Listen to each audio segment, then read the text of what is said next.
Proudly serve to reflect upon their sacrifices so each of us can enjoy our freedom with our national pastime on display. Baseball on Memorial Day, a tradition intertwined in our country's rich history.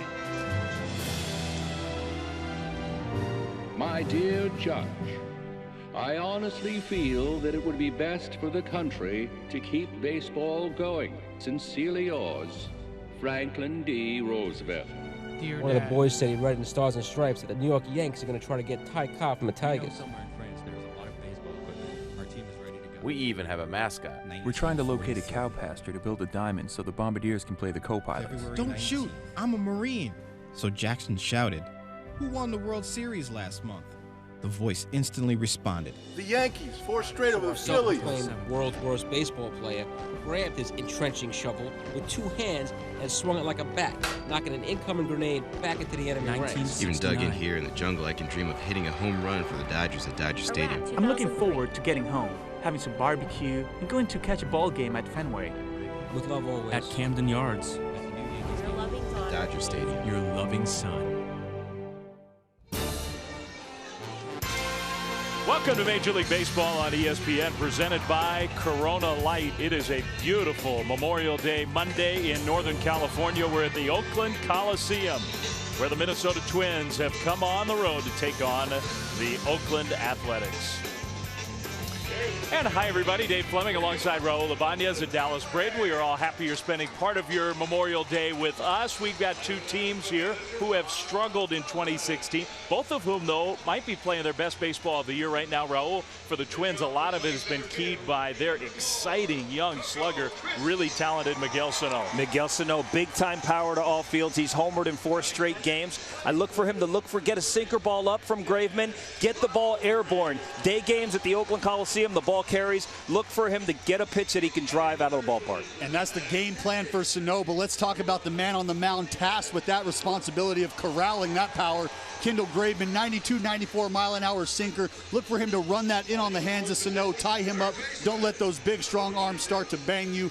And you think about Irvin Santana for the Minnesota Twins. He's tasked with trying to corral the power of one Chris Davis, who has seen a surge in power output. Left, center, right, he can do it all, Raul. So look for Irvin Santana to do what he's done all season long and mix it up, fastballs, off-speed alike, and expand that zone.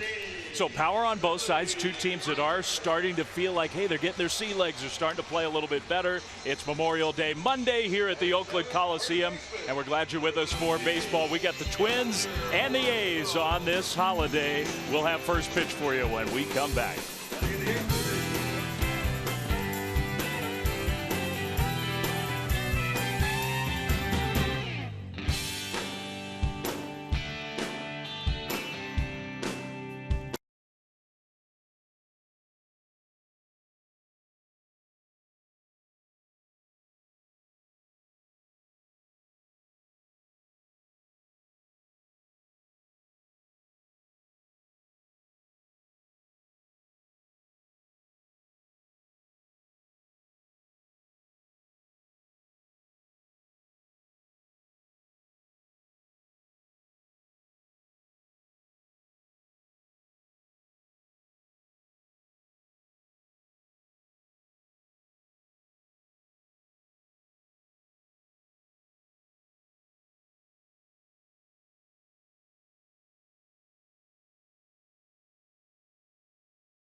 By Corona Light, the light cerveza, and in part by Dick's Sporting Goods, proud to employ and support hundreds of Team USA contenders. And Fridays, in here it's always Friday. On Memorial Day, in the sunshine, the Twins and the A's, and before first pitch, starting lineup for the Minnesota Twins. And Raul, the big guys in the middle are both swinging the bat well. Yeah, Joe Mauer is just, he's like a surgeon with a scalpel in his hands when he's carving the ball all over the ballpark. And the guy right behind him, Miguel Sano, has just been a power threat. 4 home runs in a row, most home runs in Major League Baseball since May 11th. Look for these guys to get the ball in the air, put the ball in play, make things happen. And Kendall Graveman, the man on the mound for the Oakland A's. Starts the game with a fastball just a little bit in. But that fastball there, Flem, as you see, had good life down in the zone, and that's going to be the key for Graveman today and moving forward, is using this anvil of a sinker down in the zone, forcing that contact. Well, that's a good sign. Gets the ground ball. Eduardo Nunez, who has been a hot hitter, grounds out, 1 away. You take a look at those numbers there, the 7.36 ERA. He has fallen victim to a lack of run support. No run support in 3 of his 9 starts this year, and only 3 runs of support or fewer in all 9 of his starts. But as you can see there, the numbers, he hasn't done a great job of really helping himself out either. So ball down on the ground early, contact early, and we could see a turn for Mr. Graveman. Brian Dozier, the hitter for Minnesota, trying to get his season turned around. It's been a struggle for him, hitting just .204. We know he's got power. He's got a track record with plenty of power. That's a strike. Good short compact swing Dozier has. Perfect for that ballpark in Minnesota. Graveman's 1-1 off the outside. Well, Dozier struggling so much, they gave him a few days off on the last homestand. Twins wanted him, I think as much as anything, just get kind of a mental break. And over the weekend in Seattle, there were some good signs. He bloops that one down the left field line. Fair ball. Dozier will take the wide turn. And Davis, who does not have a great throwing arm in left field and hasn't been totally healthy with that throwing arm, kind of lobs it back in. It's a 1-out single. That at-bat worked out well for Dozier. He pulls the ball well. He tucks his hands really nicely, but he also chases the ball in off the plate. That worked out well, but if you do that throughout the course of a long season, you're going to make more outs than you're going to get hits. As you know, Dallas, you want guys to chase in there. Here's a guy who doesn't often chase. Joe Mauer has been one of the best pure hitters in the big leagues over the last many, many years. And he's getting hot as the Twins' offense has started to function a little better. Takes one a little bit low for ball 1. He's their leader. They need production from Joe Mauer. Well, he's been their leader since he entered the game. He's been their leader since they drafted him. And you think about Joe Mauer and the trials and tribulations he's gone through in his career behind the dish, the injuries, the adjustments he's made year to year. He is the epitome of leadership, and he is going to be so integral for these young guys coming up through this system. They don't have that super vet that they did have, our guy Torrey Hunter, but Joe Mauer, I don't want to call him the next best thing. They play different positions, but the impact all the same. Yeah, no doubt. What I love about watching Joe Mauer hit is it was so difficult to defend as an outfielder. He waits till the last second. He's really quiet, stays inside the ball. Sometimes he gets caught with the defensive shifts. They'll play the left fielder right on the left field line, and what's a double for anyone else winds up getting caught. So he's incredibly quiet. His head stays really still, and he's just the highest level professional hitter, one of the best of the generation. You saw the on-base numbers, best in Twins history. Twins have had a lot of good hitters in their history. Dozier at first, 1 away. Just getting started on Memorial Day Monday from Oakland. A's got some momentum going against the Tigers. The Twins in Seattle played well against the Mariners. 2-city West Coast road trip for the Twins. Bauer's got the sunglasses on. One of the brightest ballparks during the day in big league baseball here in Oakland, and the sun could be a factor. That's right. The marine layer has not crept in yet. It is still early in the afternoon, just 1:15 or so. So not many clouds, but I tell you what, you like to pitch to the size of the ballpark during the day, though. You can see those flags blowing out, blowing up, and that's not a good sign. What a day here on Memorial Day. Looking across San Francisco Bay towards San Francisco. Come across the Bay Bridge here to the Oakland Coliseum. 3-1, good hitters count for Mauer. Runner not going anywhere, and that could be two. There's one. There's two. So Graveman, we said the key, get the ground ball. He got two of them, including the double play grounder. No score. A's coming up.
Twins retire to the top of the first. Now in the last half, the A's come up. Here's their starting lineup. The A's have some power of their own. Danny Valencia is having a fantastic season, an all-star type season, getting an opportunity to play. And the guy right behind him, Chris Davis, is a big-time power threat. 11 home runs in May. And the guy they will face on the mound, the right-hander for the Twins, has been around a long while, Dallas. He's been around quite a while, Flem. One of 10 active pitchers with 2,000 innings under his belt, so clearly a workhorse. He can get deep into a ball game.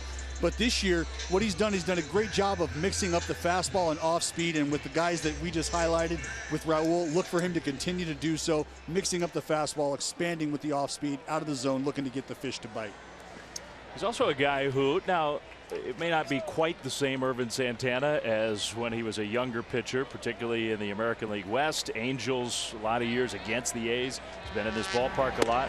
He has always had success against Oakland. He has pitched very, very well in his career against the A's. At 15-6, 2.03 ERA and 106 total innings. So that's getting it in and getting it done. Coco Crisp drives one to right field, leading off for the Athletics, and it's gone.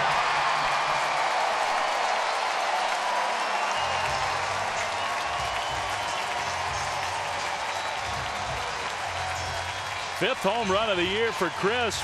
He's healthy. He's looking like the Coco who's been a star in Oakland for a lot of years. Coco Crisp is a left-handed hitter that handles the fastball up well. If you go up there, you may not get the ball back, as you just saw. Pitches up, out over the plate. Right out over the plate, right in his wheelhouse. Up and away. Dale Swain, the hitting coach for the Kansas City Royals, calls that the $10 million pitch. Make some money if you get those over and over again. I threw a few of those, and I haven't cashed in once. Yeah, that was from a certain perspective. Oh, fair enough. I don't know what you'd call it from your perspective, but they call that designated for assignment. Jed Lowry, who has not hit a home run yet this year, switch hitter.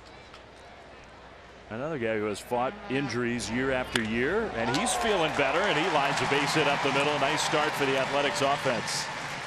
Well, and Flem, just talking to Bomel early on this afternoon, he mentioned that, you know what, we've got guys that are finally healthy, and that's played such a huge part in the success and the struggles here in Oakland. You know, every team has injuries. And it's hard to buy that as a reason why you're playing well or not playing well. The A's have had more than their fair share. I mean, they have been beat up. It's cost them a lot of their best players. Yeah, you know, they've got their ace.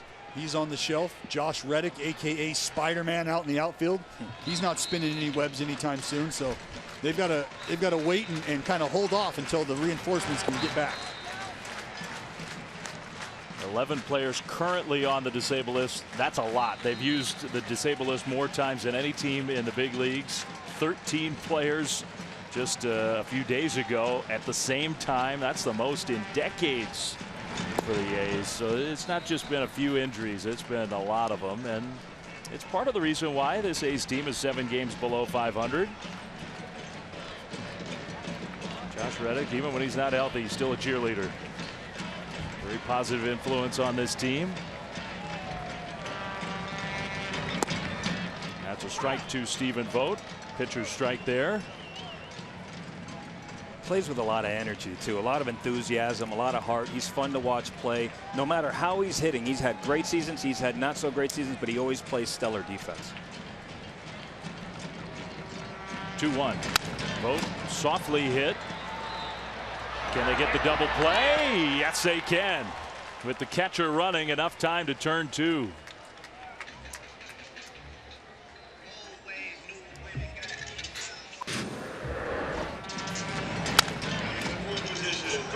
It's a really nice job of coming across the bag right there by Dozier. Makes it look really simple, but that's a much more difficult play than it looks. His momentum's going in the opposite direction, and he still puts enough on it to get a chest-high throw right to Joe Mauer. No, ball not hit very hard. Dozier was ready for the throw, ready, waiting. He finally got it and still turned 2.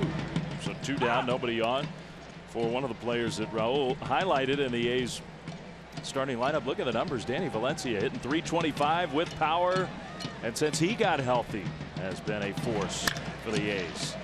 To shortstop, backhanded. Escobar throws him out, and the A's are retired. But Coco Crisp leads off for the Athletics with his 5th home run of the year after 1. A's 1, Twins nothing.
The game, the Twins, Miguel Sano, they signed him as a 16-year-old out of that great baseball town, San Pedro de Macorís in the Dominican Republic. The Twins' #1 prospect for a lot of years and connected to a lot of the great young players in the game. Huge power. That has always been his calling card. 96 home runs in the minor leagues. Missed 2014, not usual for a position player with the Tommy John surgery. Last year, fewer than 300 at-bats. He had 18 home runs.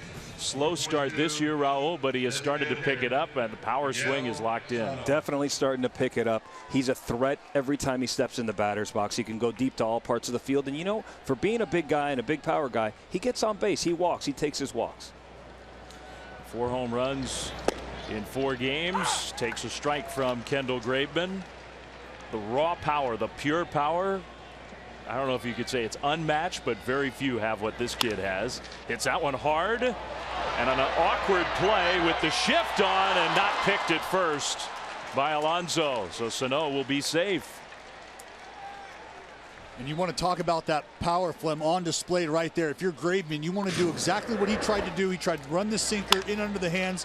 Sano's so strong, able to pull the hands in just enough and fight it off with authority. And Lowry, as we talked about, in position due to the shift, able to put some on it. Alonso just not able to come up on the back end. So they'll give Sano an infield hit. Base runner for the Twins. Robbie Grossman coming up.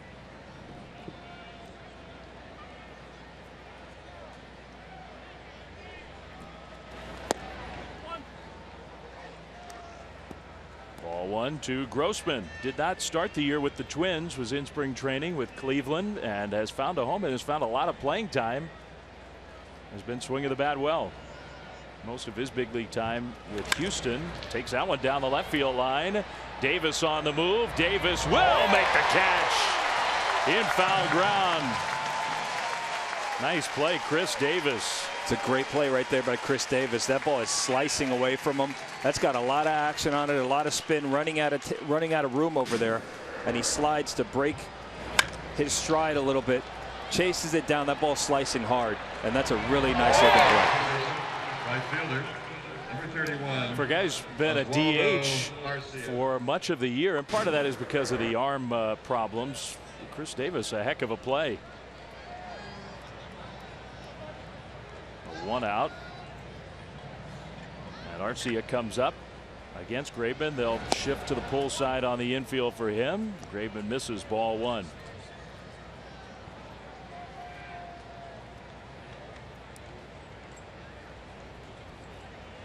Oswaldo Arcia.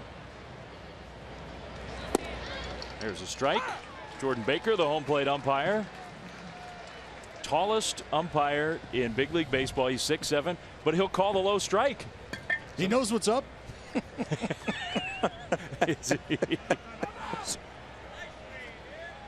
One of the younger umpires in the big leagues, Jordan Baker.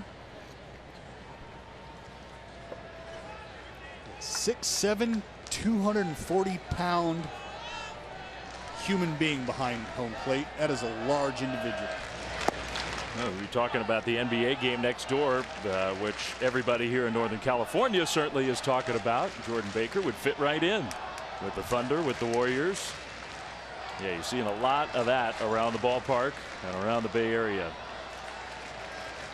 Countdown is on for Game 7. Good pitch from Graveman. Well, Western Conference Finals Game 7, really one of the most anticipated non-finals games I can remember in a long time. Durant, Westbrook against Curry, Thompson. Klay Thompson coming off the extraordinary Game 6. Warriors record-setting season. Will it end tonight? Fans here hope not. And all the while, LeBron James just waiting in the wings with his Cavs.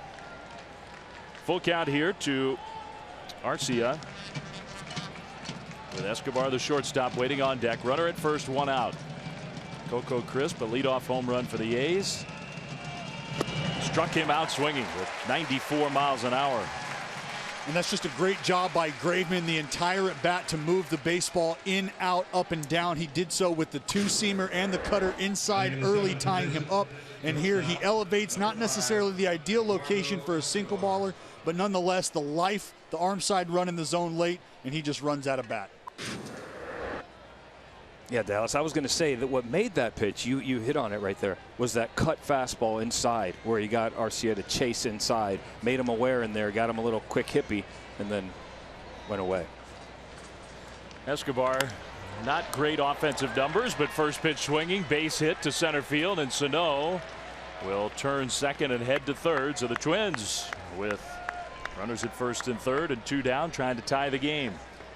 Sano did a really nice job running the bases right there. That ball was well struck. It's right to Coco, but he recognized that he was kind of hanging back a little bit, makes his decision right there and takes off to third base. That's a huge base running play with one out.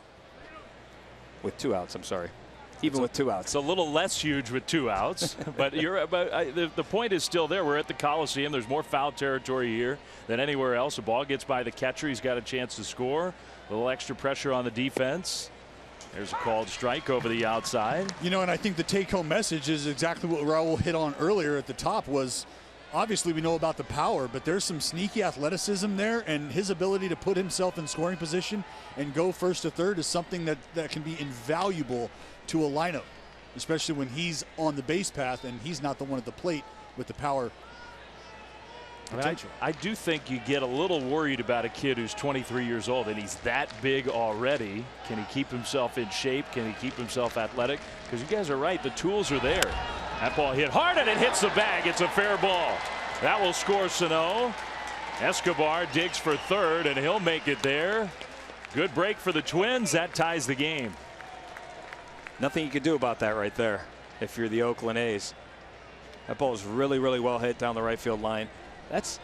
Sometimes they say it's better to be lucky than good. Right there, you definitely got lucky and hit the bag, but it's a well-struck ball down the right field line, and now you're back at first and third. 39, Danny.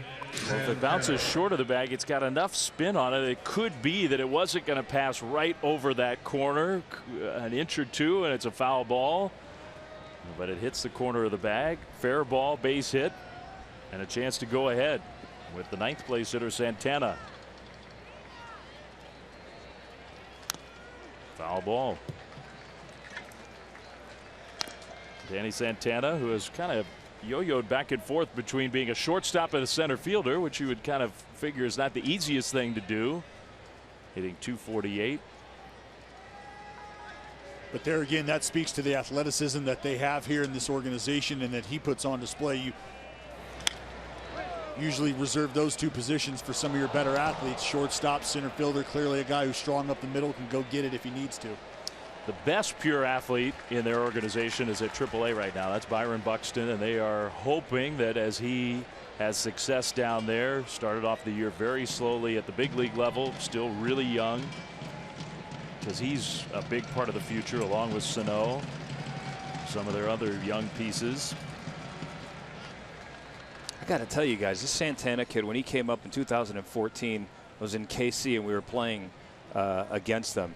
This guy looked like he was going to be their future. Him and Sano both were up at the end of that season, and watching those guys play together, you thought the future was very bright in Minnesota. He's got a lot of potential, swings it from both sides of the plate, very athletic, as you guys already said. Not a ton of at bats, but he has hit well with runners in scoring position. That's what he's got here. Had a good cut on a high fastball.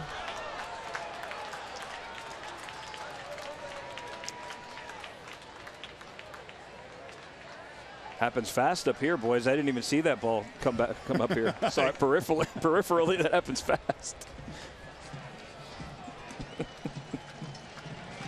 0-2 the count. Being a broadcaster is tough, Raul. Let me tell you. That one's outside from Graveman. Not close. Not a real good pitch there. Still trying to develop the feel for that slider. Yeah, and you know, after the success he's had in against these lefties with that cutter here, you know, no fooling around here. I'd like to see him go back to that sinker. Let's try to just beat this ball on the ground and get out of here. He struck him out. Take that slider as well. Well, it could have been worse. The Twins tie the game, but that guy, Chris Davis, with a heck of a play in left field to get it out for Graveman. He's going to lead off when we come back to Oakland in a 1-1 game.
This week we got Dodgers Cubs back-to-back nights, Tuesday and Wednesday. That's Arrieta against the Dodgers on Tuesday. Sunday Night Baseball, Cardinals Giants.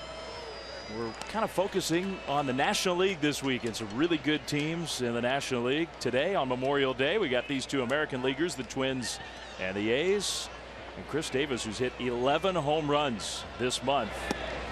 Takes the ball inside. It's 1-1 from Santana to Davis. And he's got power to all fields, guys. And if you're Santana, that's a very scary thing, because you have to go different pitch, different location to this guy. You've got to mix it up. You don't want to leave anything obviously out over the heart of the plate, but Chris Davis has been such a welcome surprise for an Oakland lineup that has lacked power. Not a lot of two-strike adjustment, I don't think, in this guy. He hits that comebacker to Santana for out number 1. And let's check in back in the studio with Jen Latta. Jen.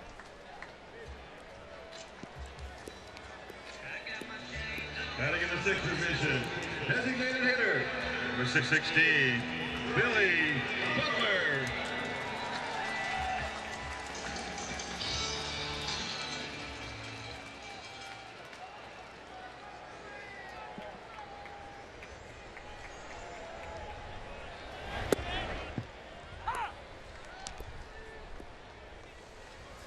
Here it's 1-1, last of the second in Oakland. Matt Holliday, that is some grown man pop. That Cardinals team, you know, I think everybody coming into the year figured that the Cardinals would be all about pitching. The questions were on the offensive side. It's really been the opposite for them. They're young hitters, they're veteran hitters, everybody's pitching in. Billy Butler tries to muscle one over second, but Dozier's there, 2 down. Right there watching Billy swing at that, it's like he predetermined himself that he was going to look for a fastball over the plate, make it go that way. You have to recognize the pitch first. A guy you know very well. Yeah, so Billy's at his best when he's driving the ball to all fields, hitting the ball the other way. This ball kind of runs in on him, and he had already predetermined that he was going to go that way, as opposed to thinking that way and reacting if the ball comes in or third. It's not the worst case scenario, but with 2 strikes, you'd like to see that. With 1 strike, I'd like to see him go for it.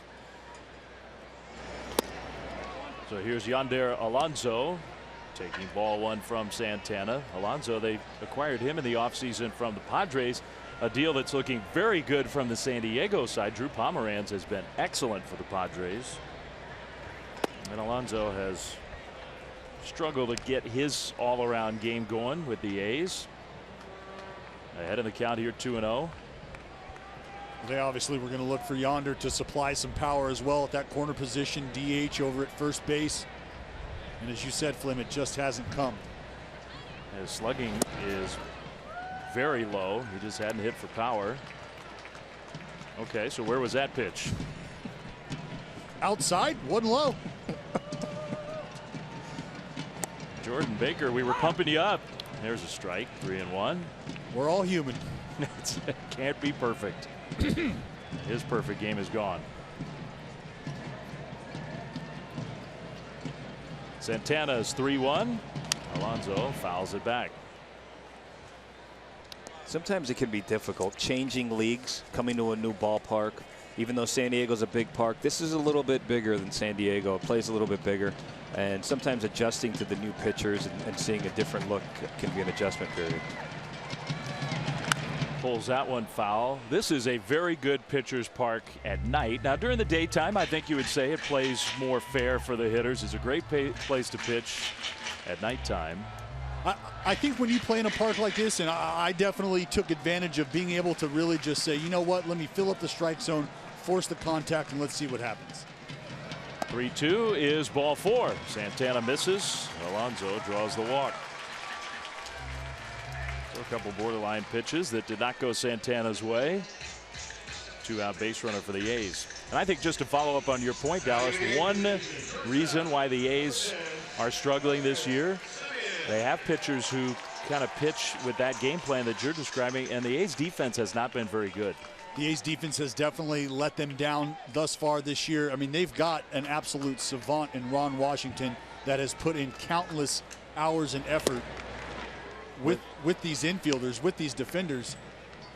So at this point, you kind of sit back and you wonder, Is it a lack of just overall athleticism as a roster? You know, where are these mistakes happening? Are they mental errors? So trust me, this doesn't sit well with Ron Washington or anybody in that clubhouse. Well, I love having Ron Washington back here in Oakland as a coach. Considered maybe the best infield coach, infield instructor in the game. He's the third base coach as well. And he's done great work with this guy, Marcus Semien. A check swing, a little bloop, and Dozier will dive, and he caught it. Wow, what a play by Brian Dozier. That was, in my opinion, that was the only play he could have made. There's no chance he takes this on a short hop and is able to backhand it to the second or get it over to first. The bulldozer, full extendo. Go get him, big dog.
Ball on ESPN, presented by Corona Light.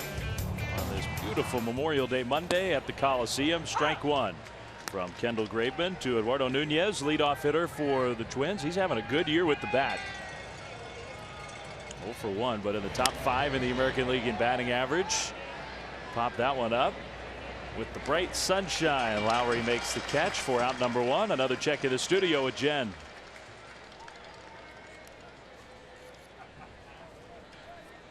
Now batting, number 2, Brian Dozier.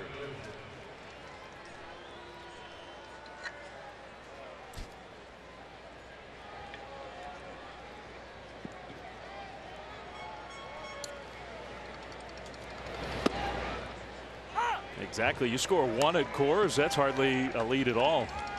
That's called BP. Count. Yeah. 0-1 here to Dozier, who made that really nice defensive play to help the Twins get out of the second inning. He had a bloop hit his first time up.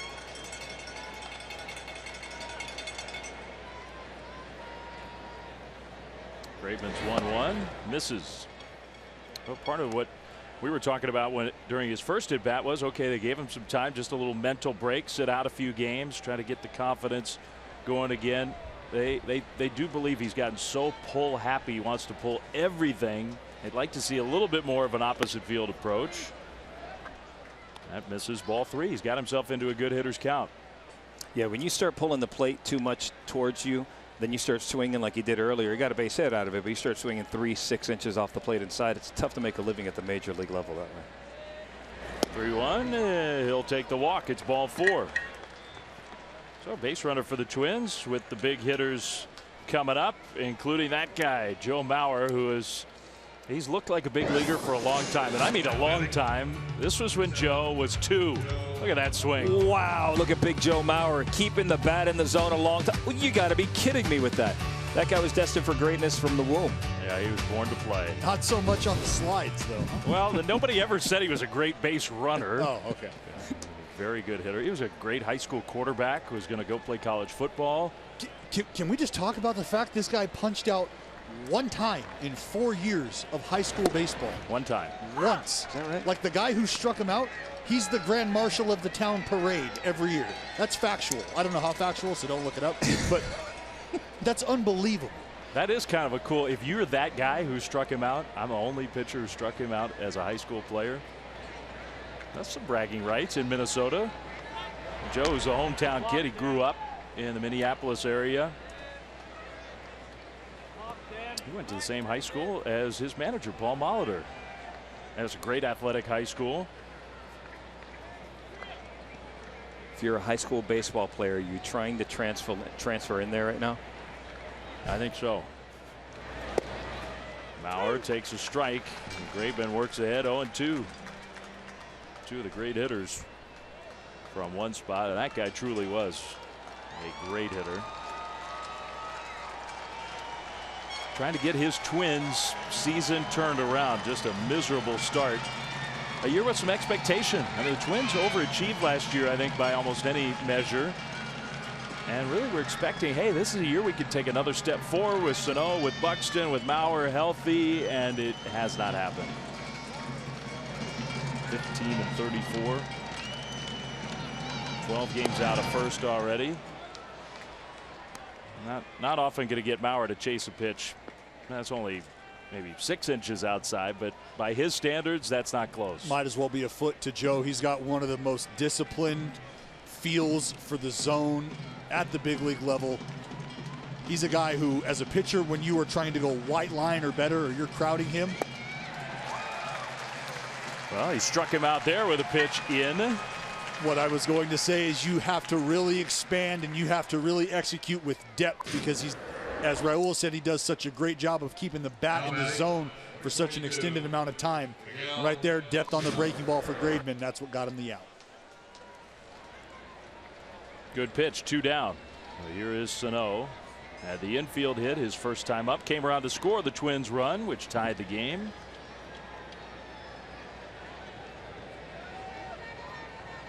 "11 home runs. He had 18 home runs, this kid did. Last year, fewer than 300 at bats. Got a lot of votes for Rookie of the Year. Huge raw power, Miguel Sano. Way outside. Graveman missed badly. Good save by Stephen Vogt. You know, I was going to say, if I'm Graveman after that last at bat, I think he, even though the ball had some tilt on it, the ball had some depth on it, and he got him to barrel it up on the ground, he kind of got away with one there. It was out over the heart of the plate. If I was him, I would try to throw something that moved down and away from Miguel Sano this at bat.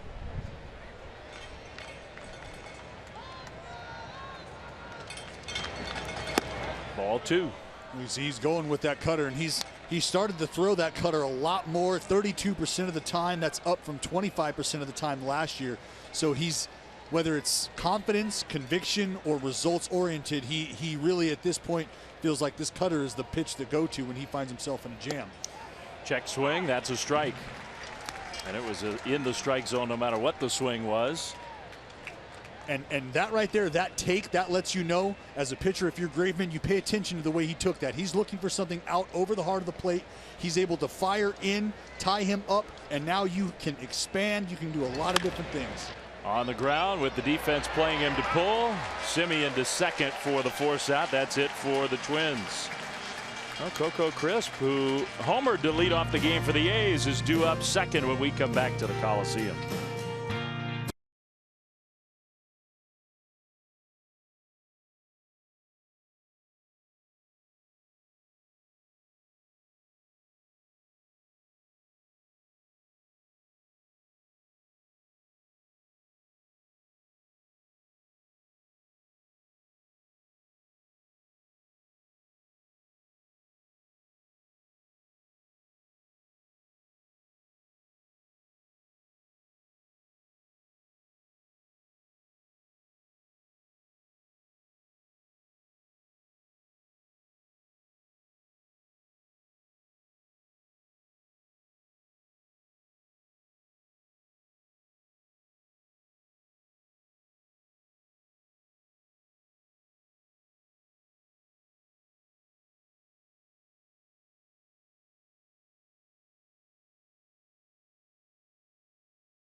Light is brought to you by the new Chase Freedom Unlimited card. Earn 1.5% cash back on everything you buy. And Absolute. Make your nights #Absolute Nights. Please drink responsibly. Well, the 2016 Major League Baseball draft coverage begins Thursday, June 9th on MLB Network and MLB.com. There's a former #1 overall pick. We were talking about his pedigree, Joe Mauer. And the Twins trying to rebuild through the draft with Sano, who is not a draftee but an international signee. Buxton, who is a high pick. A's 9th place hitter Chris Coghlan comes up against Irvin Santana and takes a strike.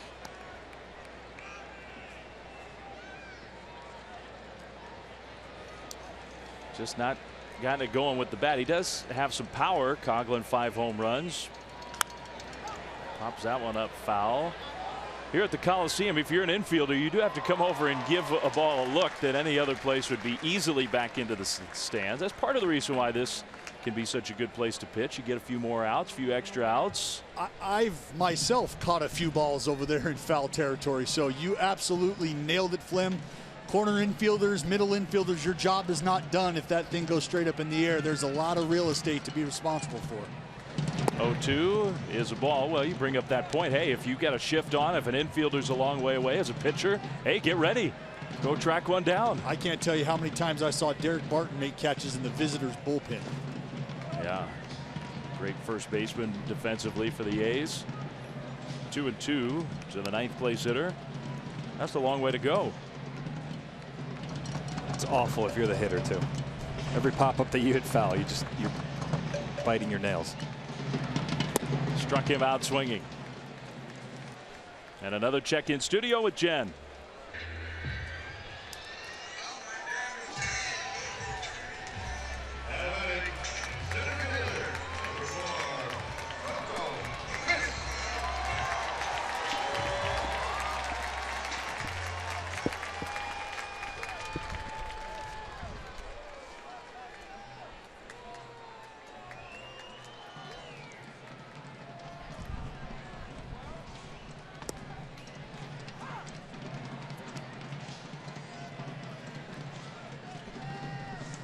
And they need to get hot. The Astros, talk about huge expectations coming into the year, and tied with the A's for last place in the American League West.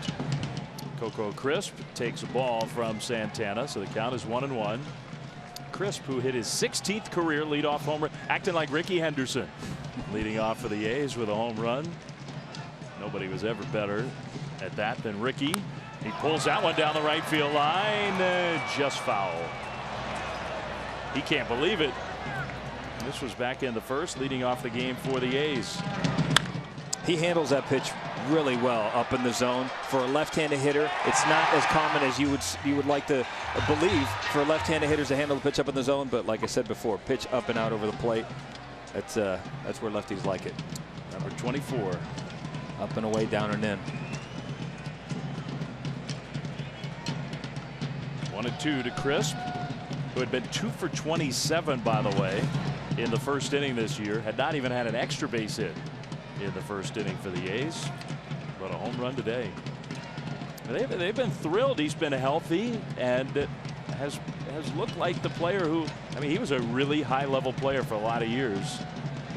Injuries the last couple of years have just made it tough on him. 2-2, bounces that one softly, and that'll kick foul. Yeah, he's dealt with some neck issues, excuse me, and that is honestly due in part to the work he puts in on the defensive side of the baseball. This is a guy who I affectionately refer to as a guy who can play above the rim, if you will. You're a basketball guy, Flem, you understand that. He can go up over the wall and get it. He can track things down in the alley, and I believe it was a catch in center here he made where some jarring occurred, and that neck sort of has kind of derailed him. But again, power at the top, and when healthy, an absolute spark plug. 2-2 on the ground toward the middle. Dozier, another good defensive play for him. He's picking it today. Two down. Really nice play. Really nice play. That's kind of the new up the middle for the left-handed hitter too. You got to hit that ball just to the right of the second base bag. Dozier covers that ground, makes that play look really simple. The major league level, it's so difficult. In the minor league side, that's a base hit just about every time for a guy like Coco. But here they don't take the extra step. They immediately get rid of the baseball and put it right on the money. 2 down. And Jed Lowry comes up. Lowry singled in his first at bat. That's strike 1.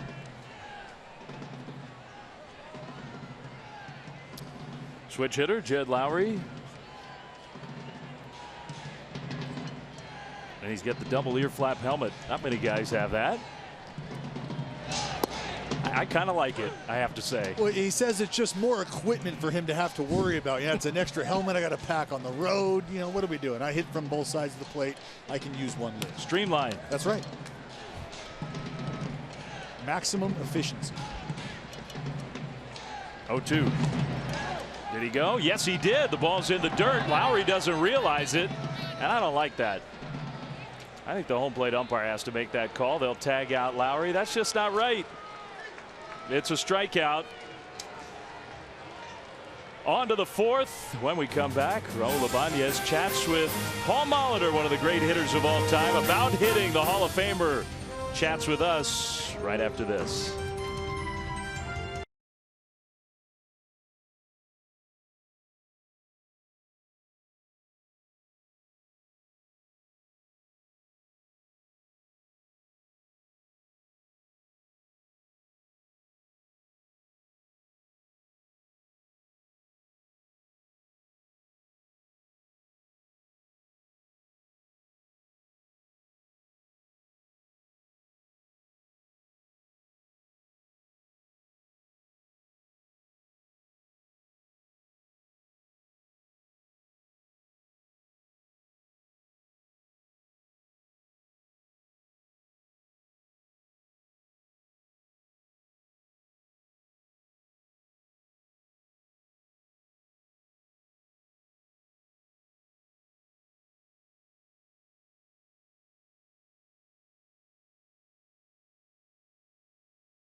By Ace Hardware. Before the game, Raul Ibanez talked to the Twins manager about hitting, the great Paul Molitor.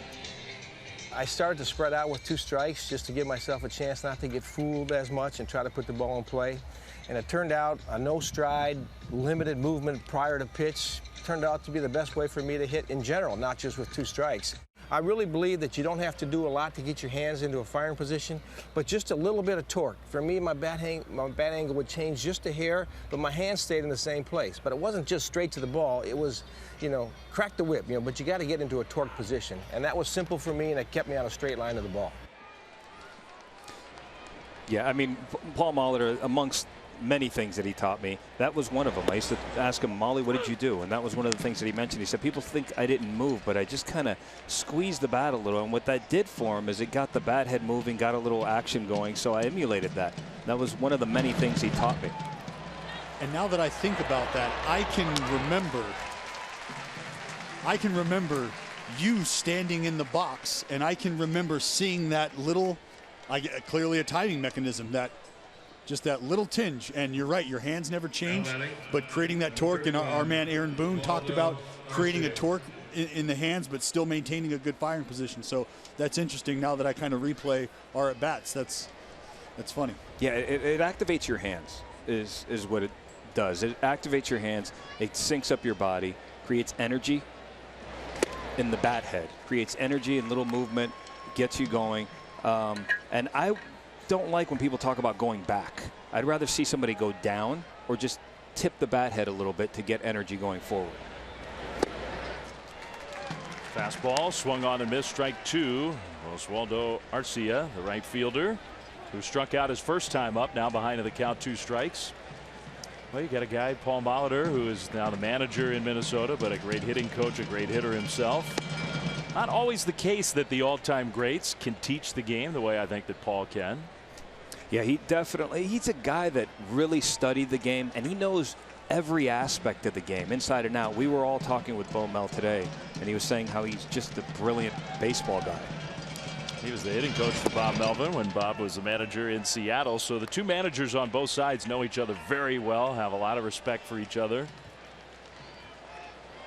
But Paul Molitor, obviously, you can't be a Hall of Famer and not have incredible physical gifts. But I think a lot of his success came not just from his physical talent, but his ability to think the game, work at the game. And the dirt. Ball 3. He's got one of the best stolen base percentages in Major League Baseball history. I think he's above 79% or so. And I think at age 38, when he was with the Blue Jays, if I'm not mistaken, he stole 20 bases and didn't get caught at age 38. So he's not a guy that just went out there and rolled the dice. He studied, he knew what was going on, and he had a plan. 3-2. Popped up. And even with all the foul territory, that one's going to be on top of the dugout. It was close to being playable, but not quite. So they'll do it again. And Graveman, like you were talking about, Dally, he came over to help. If they needed him, he was coming over to help Stephen Vogt. You've got to. I tell you what, Kevin Kuzminoff stole quite a few glorious plays from me, making outstanding plays himself over there in the corner near the tarp. And I just, I had to buy a ticket and sit there and watch greatness. But yeah, as a pitcher, hey, there's outs to be had, not just at home plate. So feel free to go ahead and help yourself. I didn't know we were going to work Kevin Kuzminoff into the broadcast today, but he played third base for a lot of games for the A's. Graveman needs a minute. He just did his pregame conditioning. Get your poles in between. 3-2. He needs another minute. This kind of discredits the idea that pitchers are just finely tuned specimens. We're going to have to talk to Mike Enriquez, the strength and conditioning coordinator for the Oakland A's. That's ball 4. Cardio capacity could be a question. One sprint to the dugout and needed 2 minutes to get ready to throw the next pitch, and it was ball 4. Not piling on Kendall, but it is a 1-out walk. He's pitching well today, and they need this from him. Kendall Graveman's supposed to be a big part of this pitching staff. He has not thrown the ball well this year. Certainly hasn't had the consistency they need. So far, this has been a step forward for him. Well, he's done a good job of keeping the ball on the ground and in the ballpark as of recently, early on, and that's going to be the key. So here's Escobar, and that's a strike. Generous strike from the home plate umpire. It's a good at bat for a hit and run right here. You got the open hole at first base. You got a sinker ball pitcher, a guy that can put the ball in play, roll one over, hit the hole. You got a first and third. Not on that pitch. It's 1-1, maybe a little more likely in a 1-1 count. Let's see. Paul Molitor, you're talking about his base running. See if he tests his team to execute on a fundamental kind of play. And if you're Graveman here, this is where you can't be afraid. That one on the ground, and he tags Arcia. Got him. Double play. Well, Arcia could have done a better job at least of staying out of the double play. He can help Jed Lowry turn 2. Got to make it a little tougher than that. Graveman will take it though. Twins retired.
Memorial Day, there is a very close connection between many of the all-time greats in the history of this game and the U.S. military. Bob Feller, Joe DiMaggio was in the Army for several years. Hank Greenberg, one of the great hitters in the history of the game, served 47 months in the U.S. Army. And on Memorial Day, we remember those and all of our servicemen and women, particularly those who have made the ultimate sacrifice so we can enjoy a day at the ball yard.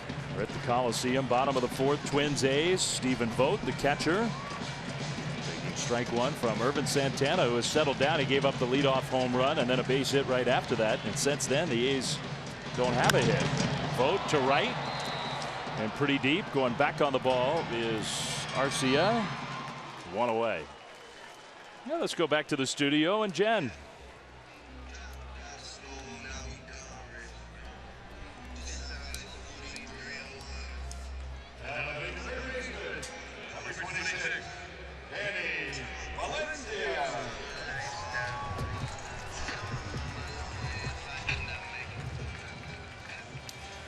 Well, the Cardinals, they expect to be they are a contending team. They need more of that from Martinez. That's a good sign for them. Here's Valencia. He takes a ball. You think it's fun to throw 97 to 99 miles an hour?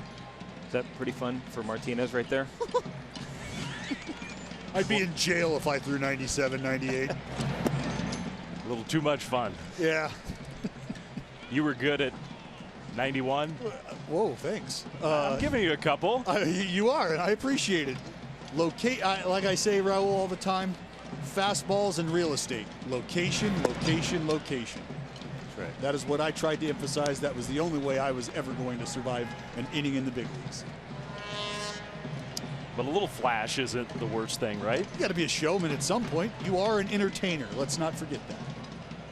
2-1. Valencia, the former Twin, pops it up. And here's where that sun and the wind can make things awfully tough, and he can't catch it. He needed some help, I think. The shortstop Escobar just fighting that all the way.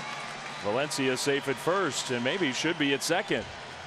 Yeah, I think right there, if you go hard all the way, Danny Valencia runs well enough that he could be on second base right there. He popped it up, skied it, and you know, in this ballpark, it's a high sky. It's really difficult, and that sun's also in the shortstop's eyes right there, in Escobar's eyes.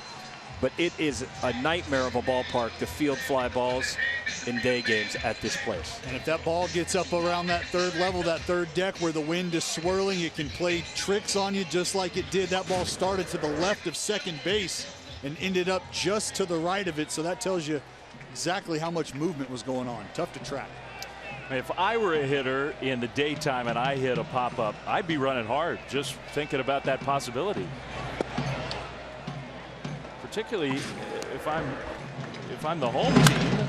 The visitors aren't as used to the conditions. He was not running hard, that's for sure. Yeah, this is why you just run, run hard every time. I like Danny.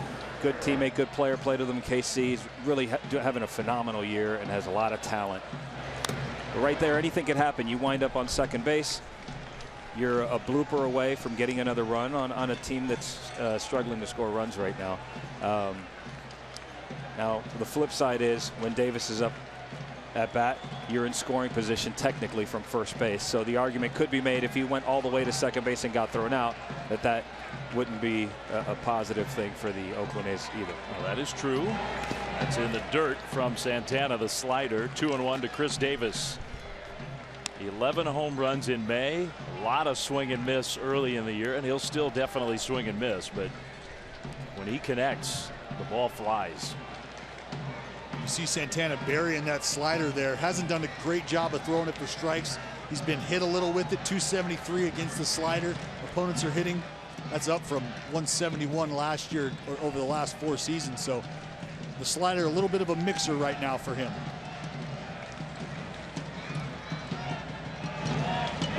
Throws it. Davis started. Did he go? No. On appeal, says Tim Timmons. Ball 3. So right here, if you're Davis, you know that they're attacking you with a lot of stuff that moves down and away from you. You want to try to get the ball up. You want to try to get a fastball up and look for it, obviously, on the middle part of the plate. Not so much inner third, more middle.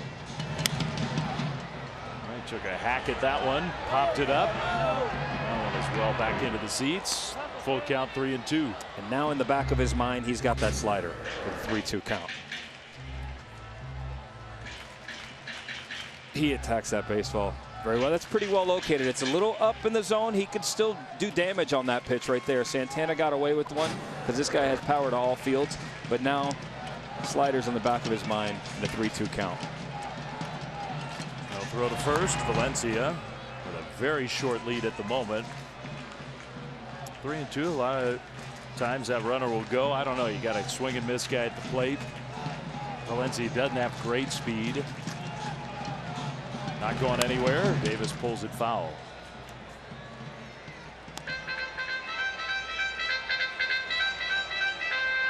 Now if you're Santana, I feel like you've got Davis in swing mode. He's fought the heater off. He's fought the breaking ball off. Now this is where you go to your strength, and in my opinion, Santana getting him to expand the zone here. Throw that breaking ball that he seems to have a feel for. That one is pop foul. He kept it down in the zone. It's a good job right there on Davis's part. Battling, fouling off some of these pitches that are down in the zone, even though that one was more on the heart of the plate, but it was down in the zone. And he's not trying to do too much. Trying to put the ball in play. 8th pitch of the at-bat right here. 3-2. Davis strikes out. No, he got a piece of it. Stays alive. That was the slider, down and away. Good pitch. Davis lives to see another one.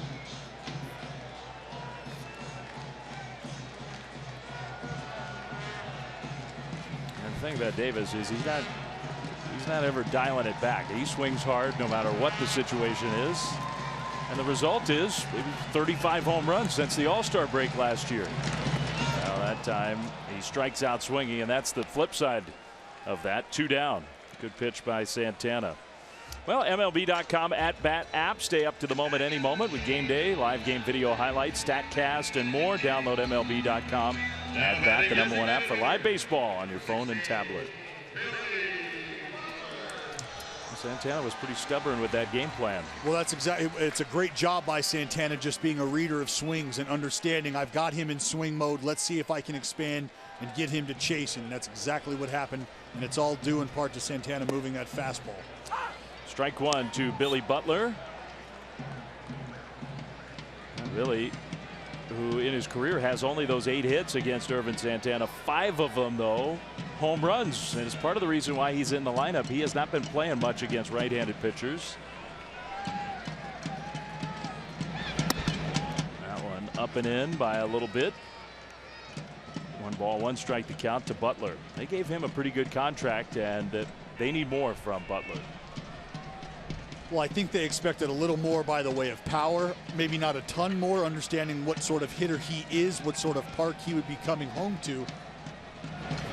Chases the slider, strike 2. But a guy that could definitely pick up the RBI opportunity, a guy that can hit for average, can spray the ball.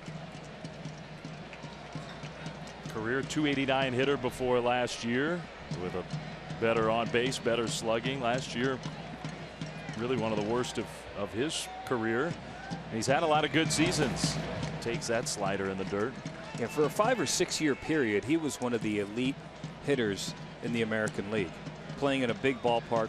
But he knew how to, like as Dallas said, he could spray the ball all over the ballpark, stayed gap to gap, stayed inside the ball, could hit you for damage if you made a mistake on him, hit the ball to all fields. And coming over to Oakland has been a tough transition for him.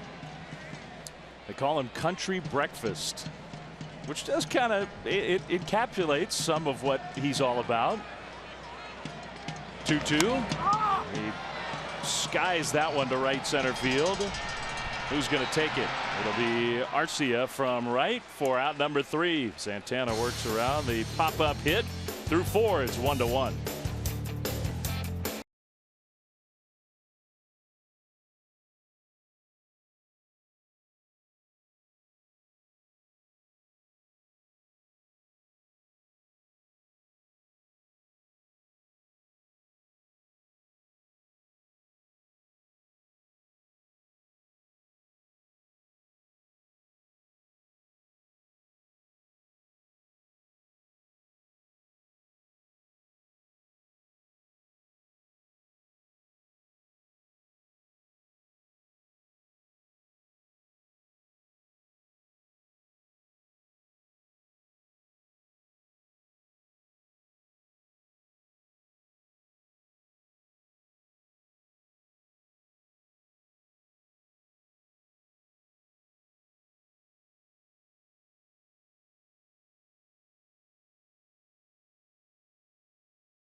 Games, Dodgers Cubs, what a series that will be. Tuesday night, 8 Eastern. Wednesday, third game of the 4-game series, also at 8. And then Sunday night baseball presented by Taco Bell, 8 Eastern from St. Louis.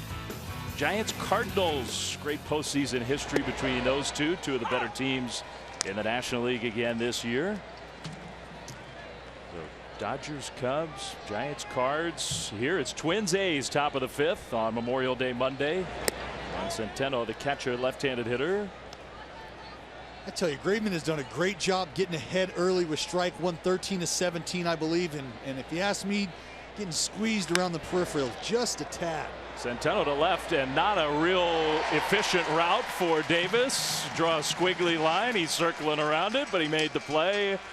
1 out. And let's go back to the studio for another update.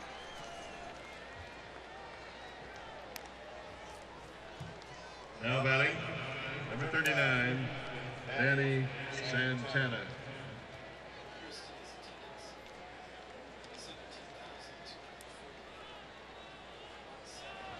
It's a Coors Field kind of day in Denver. Rockies have played pretty well. There's a bunt on the first pitch to Santana. Foul ball, strike 1. Giants in first place in the National League West.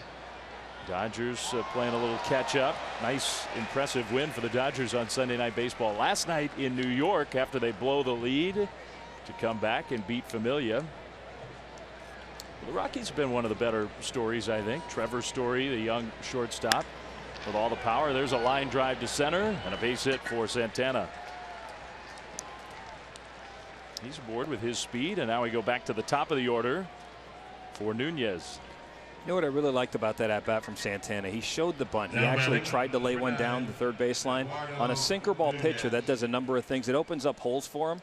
It brings Valencia in a little bit, draws him in, puts in the back of the pitcher's mind that he may bunt. He goes back and gets another two-seam fastball, and he drives it up the middle the other way. But it creates – that's a kid that had a plan, that at-bat right there. And he's aboard in front of Nunez, 0 for 2, but he has been hot.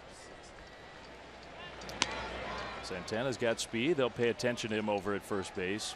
Twins have had a hard time getting any consistent production from this leadoff spot. And this isn't a classic leadoff kind of a bat with a runner already at first base.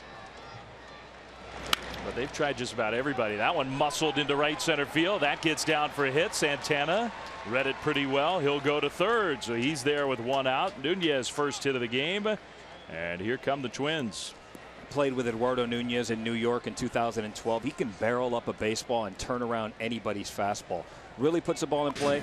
I'm really happy that he's getting an opportunity to play. He's hitting around 330, 340. That's a really nice piece of hitting. Tough pitch to get inside of, but he keeps his weight transferring through the middle of the field, and that allows him to get enough loft, but not too much, to dunk it out in front of the outfielders. So who knows? Maybe they found their leadoff hitter. He's not your classic style leadoff man. But if you're hitting 340, it almost doesn't matter where you hit in the lineup. You're going to be an important player. Here's Dozier with a chance to knock in a run and put the Twins ahead. Doesn't even need a hit to do it. That's a strike. 93-mile-an-hour sinker. And that's what you like to see out of Graveman, going right back to that sinker, right back to this anvil. You know, talking with pitching coach Kurt Young earlier today, he talked about Graveman and the usage of that slider, and he says sometimes it happens when he starts to get a little defensive or finds himself in a tight spot here. So if you've got 93, 94 with that downward sink, I'd like to see him continue to force the issue with this pitch, because coming around the third time, 489 batting average against do the opponents have against Graveman, and I think his best weapon, his best tool is keeping the baseball on the ground. 2 outs, 1 pitch. Yeah, he'd love to get that ground ball, try to turn 2. He's got a pretty good pickoff move to first base. Nunez got back safely. And part of the reason for doing that, you keep that lead, that jump, maybe buy you an extra split second trying to turn 2.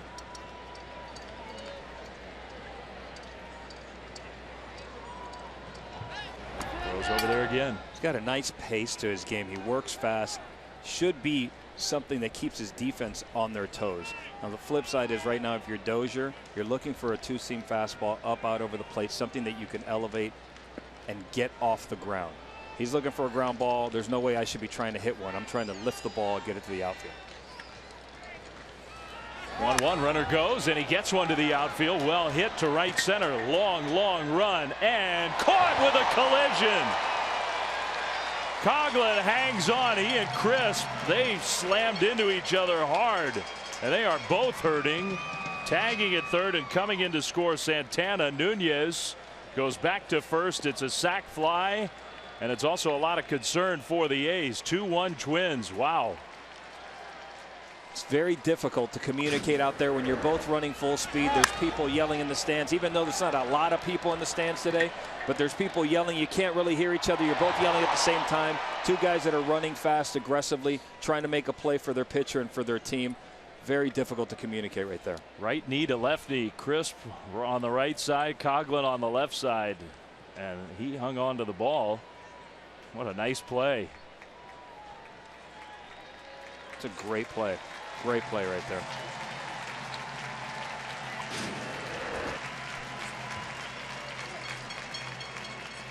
The Twins get the run home. They take the lead 2-1, but Coughlin deserves a lot of credit for that. And the best news of all is that both guys appear to be all right. Both walk in gingerly, but they'll stay in the game.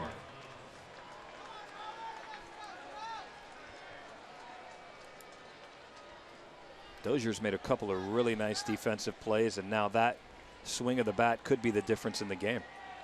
We saw Chris Davis with that sliding catch on what turned into a foul ball, but still a good place. We've seen some good defense today.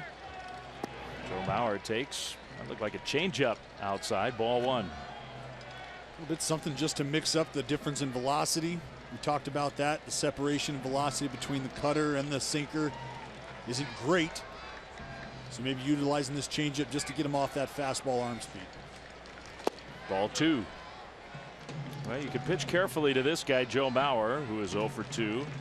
But if you do, you'll end up with 2 on and 2 out for the big time power of Sano, who waits on deck. So the fact that Sano has gotten so hot, let's see if that helps Mauer get something to hit. Ball 3. You know, from a left-handed hitter's perspective, facing a guy like Graveman, I'm looking for a fastball on the inner third to shoot to left center field. It's counterintuitive, but I'm going to look on the inner third. If I look for a ball away, I'm going to chase away. So I'm going to look on the inner third, but to really stay on the ball, stay close, and shoot at the left center field. 3-0. Would he swing away? He does not. That wouldn't be the pitch I wouldn't think to swing away on anyway. 3-0. Joe Mauer rarely swings away at 3-0, yeah. or strike one. 3-1 for him is still a very selective count. Graveman. That's a strike. I think Mauer thought it was ball 4. Well, one thing that does, it gives that head start to the runner Nunez at first. Alonso's going to play behind him.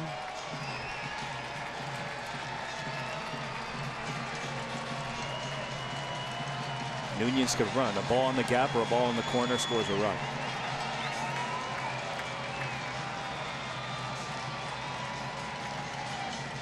There goes Nunez. 3-2 is ball 4. He went right back toward that same spot and missed. But it's a walk to Mauer. 2 on with 2 out for the big kid, Miguel Sano, with a chance to do some real damage here. You gave the numbers third time through, Dallas. The Twins at bats have looked better. Yeah, just the second time through the lineup today, they're hitting .353, OBP of 421. But we talked about it. That third time through plus over 489.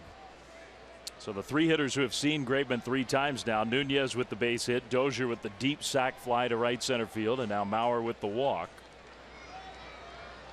Kurt Young with a quick chat. A's are going to get the bullpen going. This is one of those moments where you'd like to see, if you're the Minnesota Twins, Miguel Sano use the big part of the field and not try to use his big time power right now. Put the ball in play into the gaps. With a guy with that type of power, he tries to hit a gap shot, it's going to hit a window out there somewhere. He's hit a home run in 4 straight. Maybe trying to hit a home run there. He chased one down and away. Strike one. And if you're Graveman, you need to take note of this. He is already in swing mode. You turn him into an 0-2 book'em righty, which means we do not give in. We expand the zone. He hits our pitch. 0-1. Sano popped it up. Lowry, Simeon, who's going to take it? Simeon saw it, and he saved Jed Lowry there. A nervous couple seconds for the A's. They give up one, but only one. It's 2-1 Twins.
Oakland at the Coliseum. Twins have gone ahead of the A's 2-1. Yonder Alonso first pitch swinging.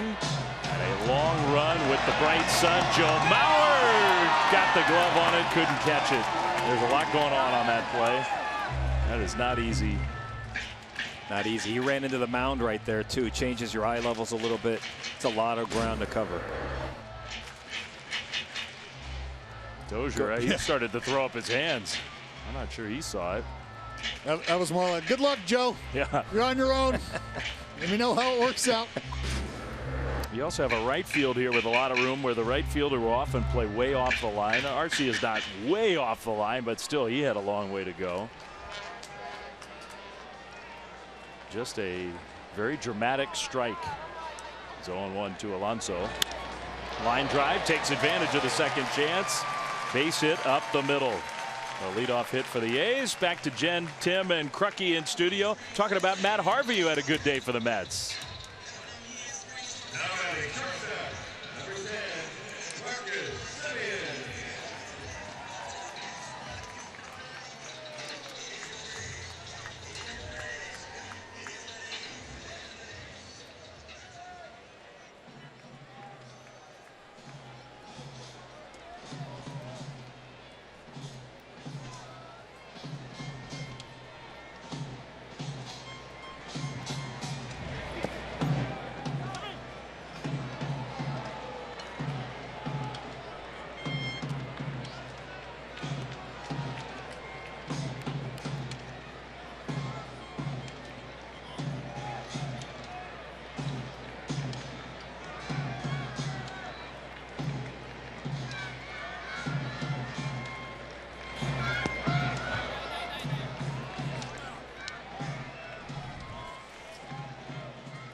Well, this is exactly what he needed. This is the dark night in rare form, right? This is what everybody's expected.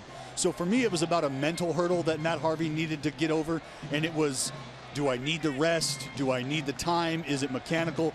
It was about Matt Harvey getting back out on the mound and getting comfortable in his own skin and attacking the way we're used to seeing him do so.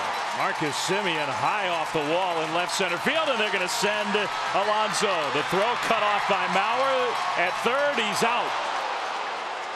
Well, Semien will get credit for the double, knocks in a run to tie the game. For now, it's an out at third, although Semien believes he was safe and he wants the A's, and I'm sure they will take a look in their video room and see if they want to ask for a replay.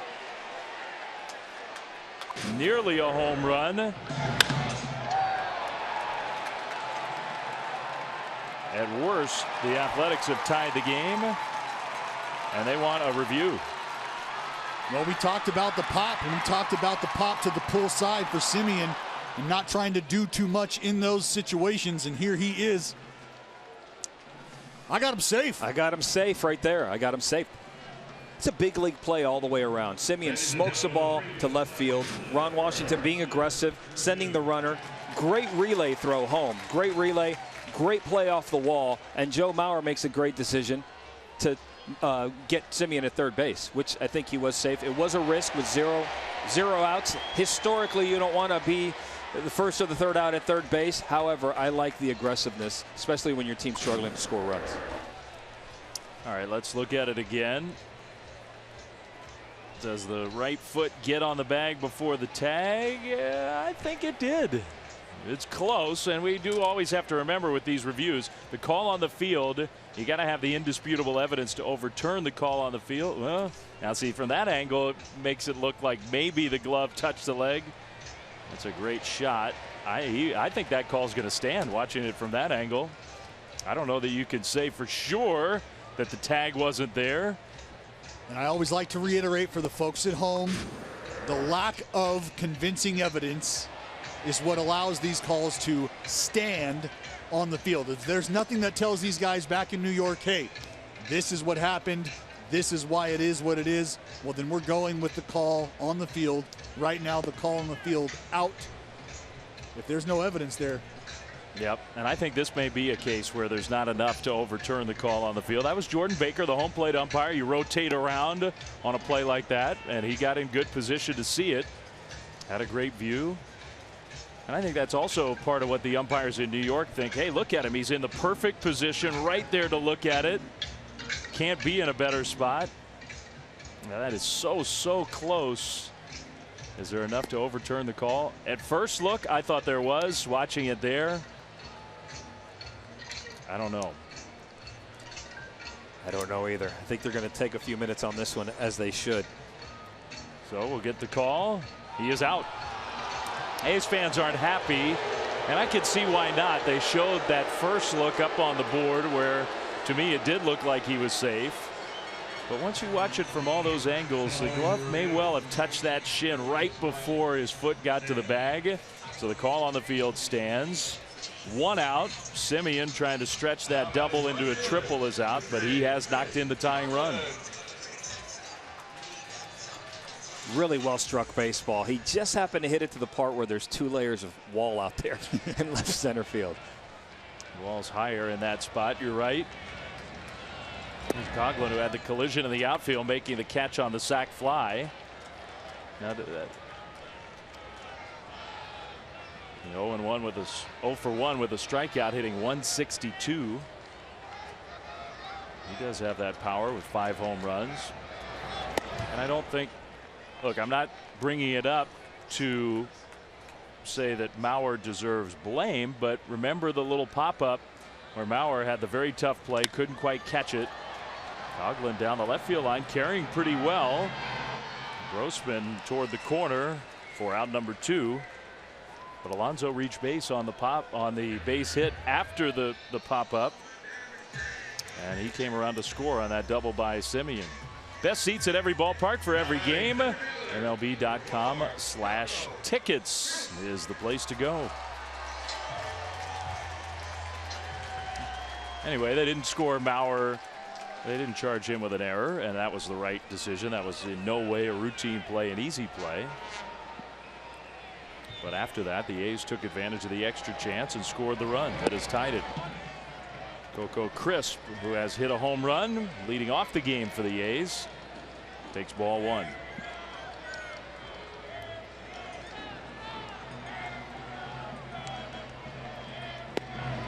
Strike on the outside with what looked like a changeup.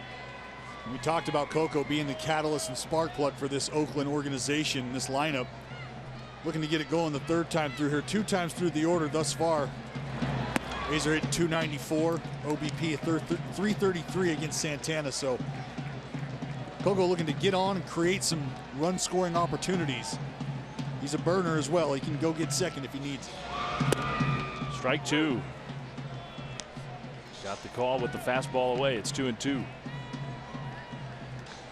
The back of his mind right now is that breaking ball. So let's see if Santana throws it. He does, and a good take by Crisp. And one thing about Santana, I'm glad you pointed that out, because there are some pitchers, right-handers, who mainly use that slider against right-handed hitters. Against lefties, they don't want to throw it. Santana has never been like that. He will use that slider as a big-time weapon against righties and lefties. And he goes back to it and strikes out Crisp. The throw to first completes the putout. Well, the 4th strikeout for Santana. The A's, though, with Marcus Semien knock it in, the tying run.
Is presented by Corona Light, the Light Cerveza, and in part by TakeMeFishing.org. Experience your first catch and show it using the hashtag #FirstCatch.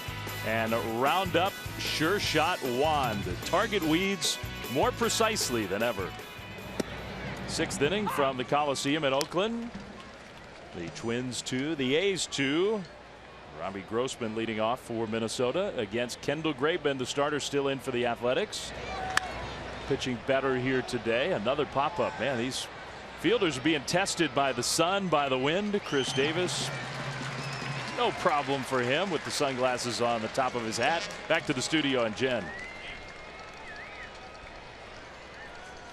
Now batting, number 31.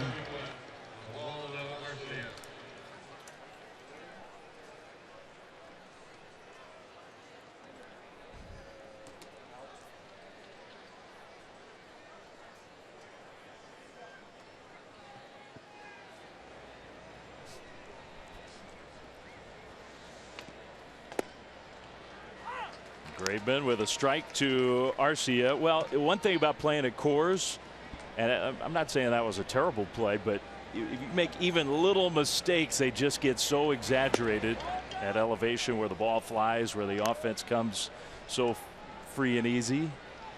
How about that spot, by the way? Pretty good seat up top. A little bird's eye view. You're welcome. 1-2. It's true. I mean, it's the bird's eye view. You put it on a tee, Flem, you know. Always ready. Yeah.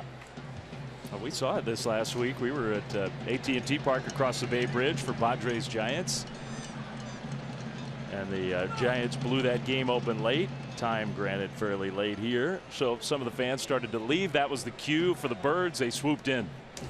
They know the drill. They do. They start to vacate out there, and it becomes an entire family affair for the Gulls.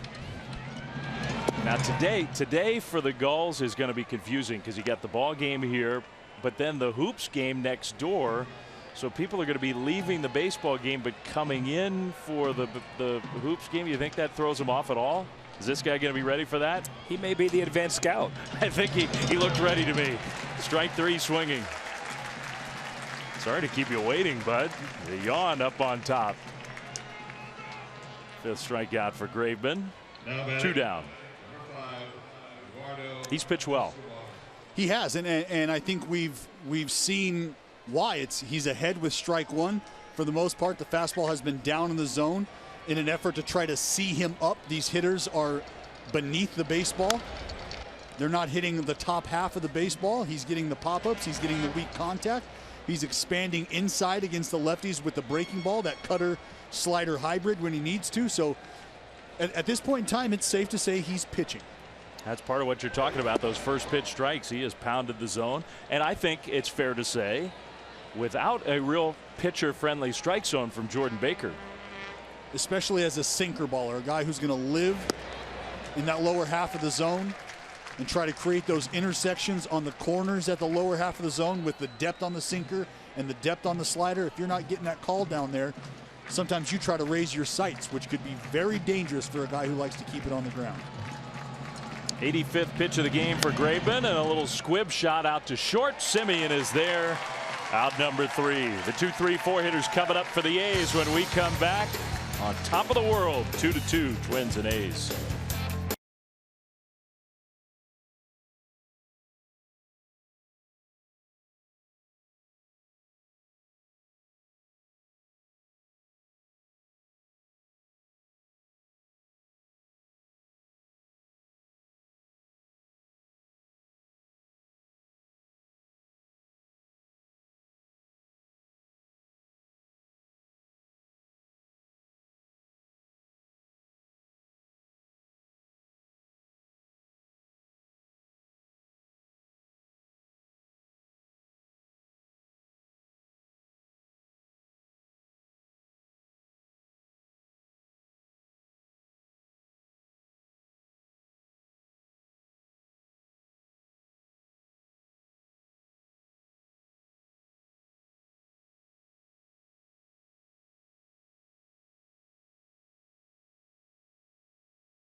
This year, but they have such a winning tradition over the last decade plus. You go back to just 2012, 2013, won the West both times. maybe a pivot point for this franchise. July 2014, best record in Major League Baseball. Those very aggressive trades. They gave up Addison Russell, Yoenis Cespedes. They went for it, and then they fell short. Lost that wild card game in Kansas City. The trade of Josh Donaldson in the offseason after that disappointment last year, fell to last place in the American League West, and 22-29 here in 2016. It wasn't that long ago. I mean, that trade deadline, that's 2014. Base hit for Jed Lowry to lead off here in the last of the sixth. They had the best record in Major League Baseball. And look, you look back on it, you give up a guy as talented as Addison Russell. And then that trade of Yoenis Cespedes, where you got John Lester back. So it was talent, established talent for established talent. But it's hard to blame the A's for going. They went for it. And, sometimes they've been criticized here in Oakland for hoarding prospects and trading away veterans. They did the opposite when they had a chance. They thought to push their chips to the middle and go for it, and it didn't work out. Well, having grown up in this organization, that was one thing that, in my opinion, Stephen Vogt, first pitch swinging to left center field, carrying well and past the reach of Santana, the center fielder. To third, Lowry, he'll be stopped there. And here come the A's, second and third, nobody out. Well, Flynn, as I was saying, one thing the Oakland front office has done a good job of doing is, in my opinion, communicating to the staff and ultimately the clubhouse. If you're going to be in a position come crunch time where we can go out and get help and bring somebody or some folks in here to really push us over that hump, we're going to do it. But it's up to you guys as the players to put us in that position so we can go to work as the front office and do what we like to do, and that's put you in a position to succeed. And you see those championship years, obviously in the mid-1970s, a three-time world champion 3 times in a row, 1989, those incredible teams with Tony La Russa, but the recent success as well. Infield in here for the Twins, second and third, nobody out. The cleanup hitter up, a great chance for Oakland to go back ahead. Great opportunity right here. Danny Valencia wants to get a ball airborne, wants to shoot it to the big part of the field. Ideally, he'd like to shoot it to deep center field or to right center field so he can get him over and get him in. 1-0 is ball 2 from Santana. This is the first A's at bat with a runner in scoring position in this game. They had the solo home run. They had the double with the runner at first that scored the second run. We got first base open here. Santana misses in ball 3. And hitters are hitting .293 against Santana with men in scoring position. So if the A's are going to take advantage right now, the scenario is clearly in their favor. They're going to give the free pass to Mr. Valencia. Well, it does a couple things. Number one, it takes away your margin for error. A walk, a hit batter, and you're going to give the A's the lead. However, it puts the double play in order. It puts the force at home plate, so it gives you a few extra outs by having that force at home plate. And if you're Paul Molitor, the way that you're looking at it is that Davis is a guy that, although he's got big time power, he does strike out. He has a propensity to strike out. And then Billy Butler's a guy that hits the ball on the ground a lot. So the ideal situation for the Minnesota Twins is to get a punch out and a ground ball from Billy. And Davis, power hitter. A lot of those power guys have a lot of patience. Not this guy. Davis will chase. He swings and misses hard for strike 1. Well, you can see there Santana doing a good job of throwing that wrinkle first pitch. No, Davis is looking for that heater. He's a heater hunter. Nobody from the power side has been hotter than this guy with the bases loaded. 11 home runs this month. And he skies one to center field. Will it be deep enough? I think it will. Santana under it. Makes the catch. Tagging from third, Lowry. The throw cut off toward third. A good base running from Oakland. The sac fly for Davis. The A's take a 3-2 lead. That's your catcher tagging from second and going to third. That's a great job of base running right there by Vogt. He knows that there's no play at home plate right there. He's pushing the envelope to get to third base with less than 2 outs. Now you can get a force out and still score a run instead of a base hit. Well, Santana and Centeno, the catcher, have a little chat with Billy Butler coming up. And this is kind of the at-bat. You guys were talking about Billy Butler, his struggles with the A's. These are the at-bats. This is why they gave him the big contract, for a spot like this to add on. They've taken a lead 3-2, but a chance for more. Billy's very good with runners in scoring position throughout his career. I know this year his numbers are down. He's not playing as much, but he's still a threat right now. It's also a double play threat if he hits the ball on the ground, that's for sure. Hits that one foul, out of play.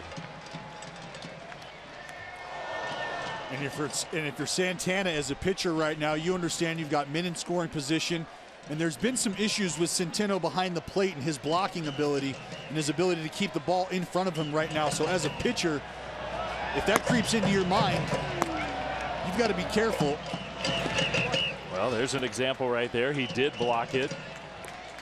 But you're right. I mean, if you've got a catcher who is struggling with that, does it make you a little less willing to throw that pitch with conviction?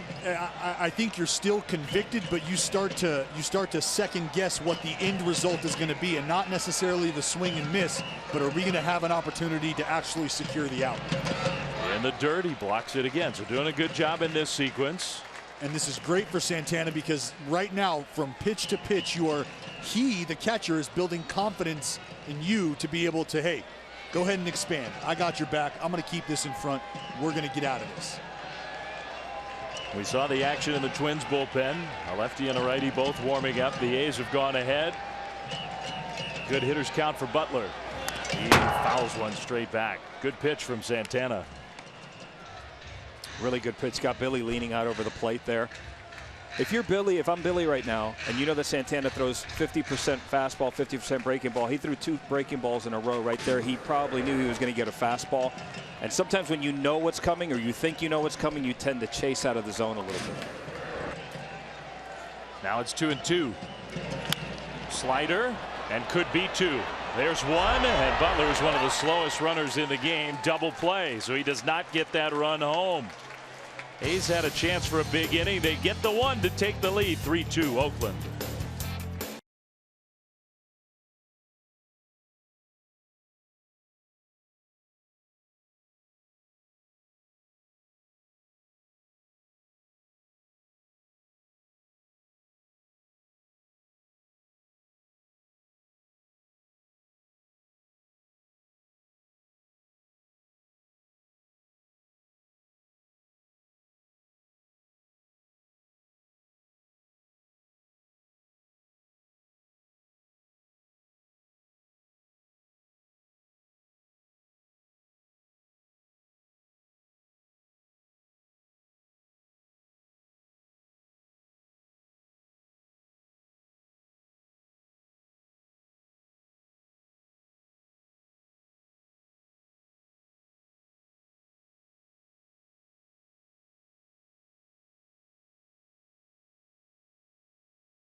Presented by Corona Light. From Oakland with a reminder, MLB.TV Premium is the live streaming sports service. You can watch every out-of-market game live in HD on over 400 supported devices. Includes a free subscription to At Bat Premium. Visit MLB.TV for details. Beautiful day at the Coliseum. Kendall Graveman, 6 innings, and he leaves the game with a lead. 3-2 A's. The new pitcher, the right-hander John Axford. John Axford came out of the gate hot early this year, starting the season on a 9-game, 10-inning scoreless streak. A little bit of a bumpy road since then, allowed 8 runs over his last 10 games. But he was part of the additions to that bullpen that were looking to solidify and strengthen that bridge to Sean Doolittle. And definitely a guy they're going to rely heavily upon to maintain. Well, they lost so many close games last year, and the bullpen was such a problem. They really addressed it in the offseason, and it has been better. Now, was that called a ball? That was right down the middle. John Axford very wild out of the bullpen. That's a foul ball. It's 1-1. All right, here's the one with K-Zone. Let's see what K-Zone said. It's too much down the middle. K-Zone says the batting average against is somewhere north of 500 if you continue to throw baseballs right there. Yeah. But it was a ball, according to the one guy who matters. Ground ball, foul. 97 miles an hour. So Axford is throwing hard. He's a big guy. He can create. He does a great job of creating angle, making it tough for the hitter to square up the lower half or the center part of that baseball, seeing nothing but the top. Makes it tough on the umpire, apparently. And he also has a big overhand breaking ball. So he goes down, you kind of give up on it, the ball stays there. He gets you to chase up with it too, tight four-seam action, and big hook. Guy who's been a closer. 1-2, line drive, base hit, left field. 97 miles an hour. Good approach from Centeno. That's a leadoff hit. Tying run is aboard with nobody out. Yeah, the last couple years, the bullpen really has been a problem for the A's. Now batting. This year, better, but still room for improvement. I mean, this has been a hallmark of the Oakland organization. It's been a strength for years, and you see that man there, Sean Doolittle, the closer, sort of going by committee. They're figuring out where their matchups are going to best benefit them, and that's who's going to get the ball in the 9th inning. Here's the 9th place hitter, Santana, from the left side against Axford. Shows a bunt, bunts it foul off his foot or shin. Santana singled his last time up and scored at that point. That put the Twins ahead 2-1. A's tied it with a run in the 5th. They went ahead with a run in the 6th. It's 3-2 here in the 7th. Now, if you're going to bunt, you don't have great speed. That's the catcher over at first base. He's got to pick it up on the front end on that lead. He's got to get a better lead than that. Not a big lead, that's for sure. He is bunting, and he bunts another one foul. Well, that did not work out well. Now it's 0-2. Santana, you figure that's in his skill set. One thing we learned from Lou Piniella in the late part of the 90s is he used to teach us to bunt the ball soft back to the pitcher. Make the pitcher feel it, particularly the bullpen guys. They come out of the pen, they're throwing flames. They don't want to think a lot. Just pick it up and throw it. Get it out. That's a great point, because as a reliever, in my opinion, you have 3 responsibilities. Ground ball fair past the dive of Valencia at third. So that's a base hit. Forget about the bunt. Just swing away. 2 on, nobody out. Valencia was still protecting against the bunt right there with 2 strikes. They thought, I'm guessing the Oakland A's thought that he may bunt still with 2 strikes, so he was still conscious of that bunt. Good point. So he's playing in a little bit, gives him less time to react. If he's back a couple steps, who knows, maybe he has a chance to make a play. See, on the grass right there, it cuts down his range, where if he's playing behind third base, he has a good chance of making that play, or a better chance of making that play. Well, the trainer and Paul Molitor are out to make sure everything's okay with Santana. I was watching the ball, and Davis, the left fielder, so I didn't see what happened.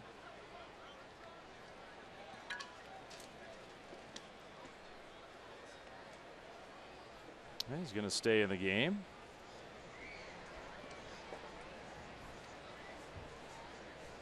So here's the question. Here's a question I have for you guys. Okay. If you're the Minnesota Twins, you have Eduardo Nunez hitting around 340, first and second, nobody out. Are you bunting him right here? I am bunting him right here. I need to get my guys in scoring position. We have struggled to create offense. We're late in the ball game.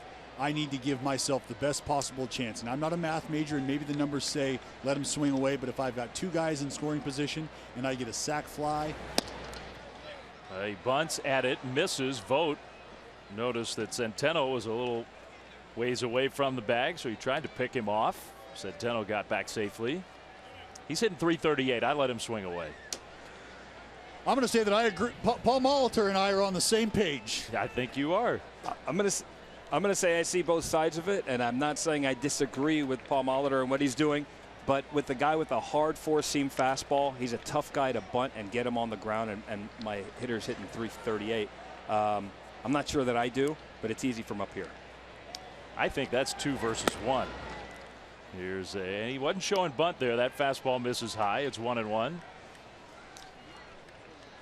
Okay, who voted for the bunt? Raul, how did you vote? No bunt. I voted no bunt. No bunt. No Sorry. Bunt. 4-seam fastball, best hitter right now. 2-1. The back of his baseball card, though, Flynn, is a lot better looking than ours. No kidding. Well, he does bunt. So 1 was right, and Nunez gets the runners over. Now, I will say this. If you're going to decide to do it that way, you got to get it down successfully, and that was a good sacrifice bunt. And now the tying run is at 3rd with 1 out. And it puts a little pressure on Dozier to come through. It's a great job. He bunts it fairly firm to him, gets him pouncing off the mound towards the bag. He's going to take the easy out 9 out of 10 times. The reliever, particularly a closer, former closer, is going to take the easy out. Well, they're going to use a pinch runner, and that look, that's Santana, their center fielder, which tells you that something's going on with him. They would not run Plouffe for Santana if he was fully healthy. He may have felt a little bite on that foul ball off the shin and maybe just being cautious. Could be. Because that trade-off, you lose speed there in that trade-off if everybody's healthy and right. Plouffe has been banged up himself, but he's the runner at 2nd. That's the go-ahead run. Tying run at 3rd. Axford misses with the fastball high. But Raul, back to your point about making the bullpen guys field that bunt, field your position. As a bullpen guy, there's 3 things you have to do coming into the ball game. You have to come in spinning, and I mean you have to come in throwing that breaking ball for strikes. You have to field your position, and you have to control/eliminate the running game. Not easy to do. There's a strike. Good pitch on the outside. And it's understanding you're coming in late into a game in a situation where a guy could be hunting your 4-seam heater that's probably 95 plus. You're a guy that can outstuff people, not necessarily an athlete, so they're going to try to make you move. And if they've got speed on the base pass, they're trying to create offense. You have to be able to slow that down. It's 1-1. 2nd and 3rd, 1 out for the Twins. Dozier, big swing and a miss. Strike 2. Axford would love to get the strikeout here. Last time up, Dozier was in this kind of spot, and he hit a sacrifice fly to deep right center. He did a good job last time getting a sinker ball, getting it up in the air. This is almost a different at bat because a 4-seam fastball, you got to kind of get above it a little bit. He's got to think above it. 1-2. Struck him out swinging. 2 down, 98 miles an hour.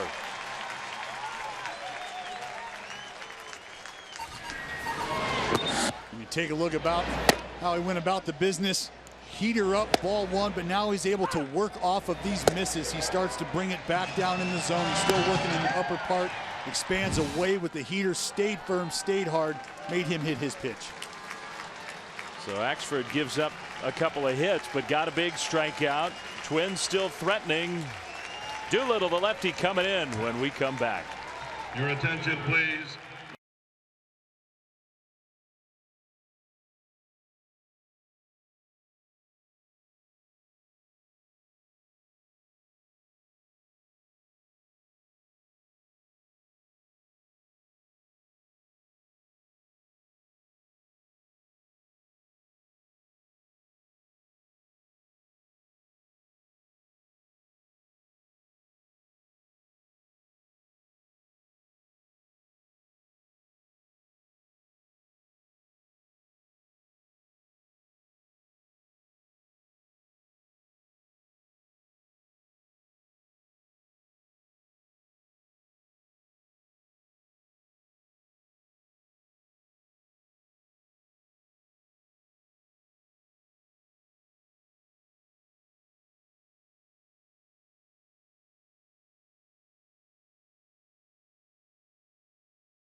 All right, here we go. Big moment in this game. Also in the 7th at the Coliseum in Oakland. The left-hander out of the bullpen, sometimes closer. Sean Doolittle against one of the best hitters in the American League, Joe Mauer, with 2nd and 3rd and 2 down, and a perfect first pitch fastball 95 on the outside for strike 1. And you touched on it, Flem. 95 coming at you from the left side with outstanding facial follicular going on.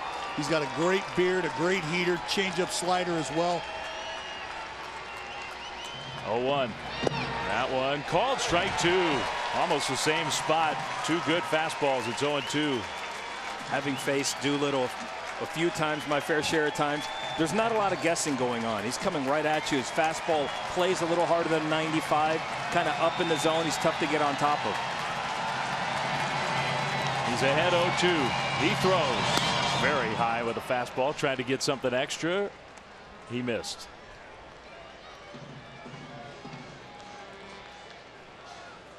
Well, you lean on your star, and at bats like this, they played some small ball, used a sacrifice bunt, gave up an out. Dozier struck out, and a chance to get the run home without a hit. Now you need a hit. 1-2. Very high again. Sticking with fastballs against Mauer. Well, that's been his bread and butter his entire career. He really learned a breaking ball and learned a changeup in the 9th inning at the big league level, which speaks volumes for his acumen, in my opinion, his ability to pitch and pick up and read swings. 2-2. Mauer, and what a play! Alonso takes away a hit and saves the lead. Wow. Wow. Yonder Alonso, that was a hit off the bat, and that was 2 runs. That was an absolute missile. Joe Mauer got to it. Alonso just possibly saved the game. I mean, this is 95 on the body line, inside part of the plate. Alonso, great job. What a play. All right, on Memorial Day, God Bless America, presented by USAA. We want you to experience that here at the ballpark. And let's send it over to the public address announcer, Dick Callahan. Who have made the ultimate sacrifice in service to our country.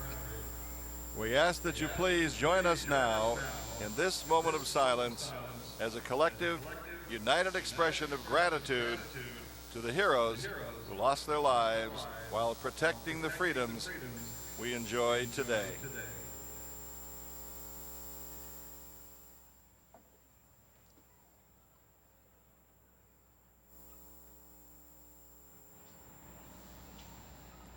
Thank you. Thank you.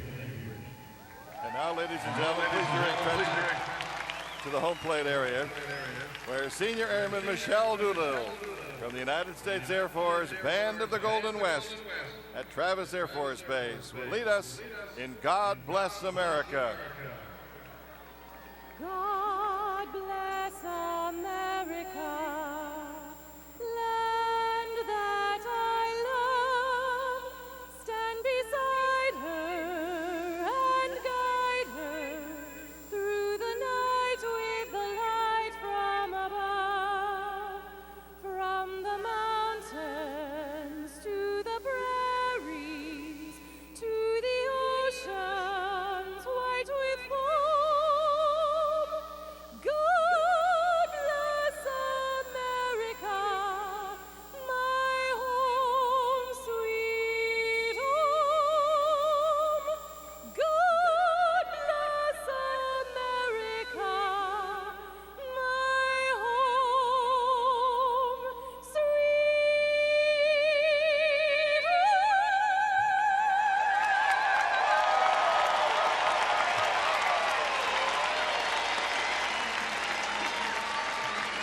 Senior Airman Michelle Doolittle from the United States Air Force Band of the Golden West.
Day tribute is brought to you by USAA. We'll focus in on a guy who's got lots of ties to the U.S. military. Sean Doolittle got the final out in the top of the 7th on the mound for Oakland, a distant relative of the World War II veteran General James Doolittle. His father Rory, retired Air Force navigator, awarded a Bronze Star for all of his service. Sean, who supports Operation Finally Home, building houses for wounded veterans and their families. Also a lot of support for the Freedom Alliance, educational charitable organization. He buys tickets. He gets to know so many of those folks. He has done a lot of good work in the military community, Sean Doolittle, and we thank him for that. Bottom of the 7th, and guess who's leading off? Yonder Alonso.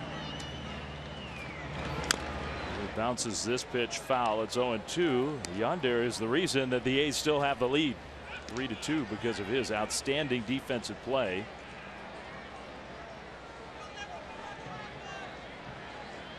Twins also made a bunch of changes defensively. We'll go through those when we have a chance to. Alonso chases that one in the dirt. Centeno goes and gets it and throws him out, 1 away.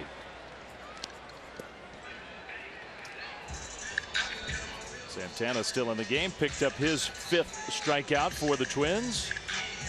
Escobar has gone from shortstop to left field, so Eduardo Escobar is out in left now. Center fielder is Robbie Grossman, so he moves from left to center. New shortstop is Eduardo Nunez. There's a strike to Marcus Semien, so Nunez goes from third to short. And staying in the game, he was a pinch runner for Santana, Trevor Plouffe. He's at third. Semien toward right. Arcia stayed in his spot, one of the few. He makes the catch, 2 down.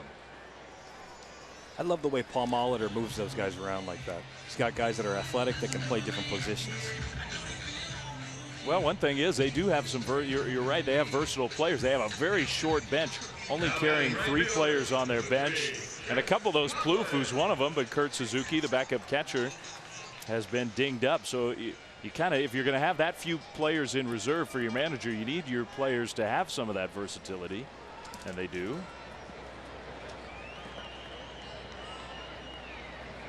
Two down for Coughlin. Foul ball.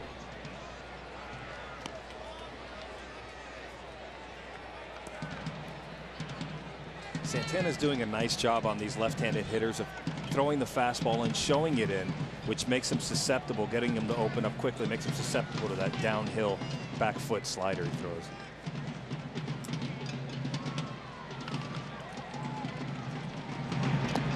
He throws that back foot slider and misses with it. We talked a lot about Kendall Graveman, the A's needing more from him. The Twins need a lot more from this guy. And this has been a solid start for Ervin Santana. His last one was probably his worst start of the year. Ground ball to second. And maybe his best inning of the day in the 7th. On to the 8th here in Oakland. The A's lead the Twins 3-2.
Making his way over from the Coliseum toward Oracle. That's our John Anderson, SportsCenter anchor, getting ready to take it from us. SportsCenter will follow us, and John and the gang will get you ready for Game 7. Thunder Warriors tonight, just across the parking lot, and really you can go underneath through the tunnel to get to Oracle. The Warriors and Thunder will play a dramatic Game 7 just a few feet from where we sit. Sano against Doolittle, who's still in the game. 3-2 Oakland, top of the 8th. So SportsCenter follows us with a lot of NBA talk and some baseball stuff as well on Memorial Day Monday. Sano had a good cut. Strike 2. He certainly got the power to tie the game with one swing. Has homered in 4 straight games. And not including today. So he's due. 0-2. High with the fastball. You see Doolittle there looking to expand higher than high. 0-2. Get a big guy like Sano. Likes the heater. Definitely likes it up over the heart of the plate.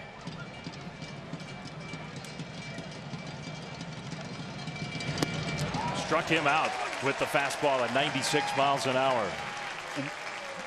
Good pitch from Doolittle. Well, we're talking about the NBA. The finals. Game 1 Thursday night, 9 Eastern on ABC. It'll be the Cavs against the winner tonight right there at Oracle. Coverage begins with NBA Countdown presented by Straight Talk Wireless on Thursday. Streaming live on Watch ESPN and the ESPN app. You guys going to make a pick on Game 7, Thunder Warriors? NBA experts that you are. There's a bunt. Grossman, Doolittle off the mound, a little bobble, and he still got him at first. That is athleticism on full display there by Sean Doolittle, former first baseman in the Oakland A's minor league system. Outstanding hitter, could really pick it at first as well. Some injuries kind of cut that short, but here he is back on the mound, as athletic as ever, gets himself over the baseball. See here, isn't able to get a grip, but he continues to gain ground towards first, and when he does, throws a strike for the out. Good job. Again there, Raul, fielding his position late in the ball game, an absolute must for a reliever. No doubt. That's definitely a nice play right there. The only critique I will have is if, as the hitter, if you can leave the ballpark in a one-run game, even if you're facing a guy like Sean Doolittle, I say swing the bat and go for it. Yeah, I don't get it. Now, if they're giving you something where Valencia is playing way back and he's giving it to you, that's one thing, but you better push it in that direction. You better get it out to third, not back to the pitcher where he can make a play. Anyway, 2 down for Arcia. Don't avoid the question. Warriors, Thunder. And we have an exciting play on the field here. We don't want to ignore this game, but who's going to win Game 7 tonight? I'll go Dub Nation. Got to. Northern California native that you are. Just trying to make it out of the stadium here, that's all. Keep everybody happy. There's a strike on the 95-mile-an-hour fastball. Raul? I second that. I'm not an authority by any stretch of the imagination, but I love to watch Golden State play, and I love to watch, just love to watch the way they go about it. So I'm going to say Golden State. It's fun hoops, that's for sure. No matter what, we're going to get a great finals matchup. LeBron against Kevin Durant and Russell Westbrook, or LeBron against, and it's not just LeBron, but the Cavs against the 73-win Warriors with Curry and Thompson and the rest of them. Home court, Game 7, tough. Going to be tough. Klay Thompson made all those threes, most in NBA postseason history. Look at the home team, 124 Game 7 in NBA playoff history. But from what I've read and from what I've kind of watched and caught wind of, hasn't Mr. Westbrook just absolutely put the cuffs on old Curry? Or is that false? Well, Curry's had he hit some shots late Game 6, helped to win that game, but he's had a tough series. The question is he fully healthy? Westbrook has played him tough. The one thing I will say, the home team has such an advantage those Game 7s, but the Thunder have dominated that series in a lot of ways. End of game has been a problem. That's a ball. Full count here to Arcia with 2 down in the 8th. A's lead 3-2. I wonder if there's anybody here at the ball game today. Got to be some. We're going to walk across the parking lot and head in for Game 7. 3-2. Struck him out swinging. Power stuff from Sean Doolittle. Twins go down in order, middle of the 8th. There's Oracle, 3-2 A's.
Thinking about, the arena across the parking lot, that's for sure.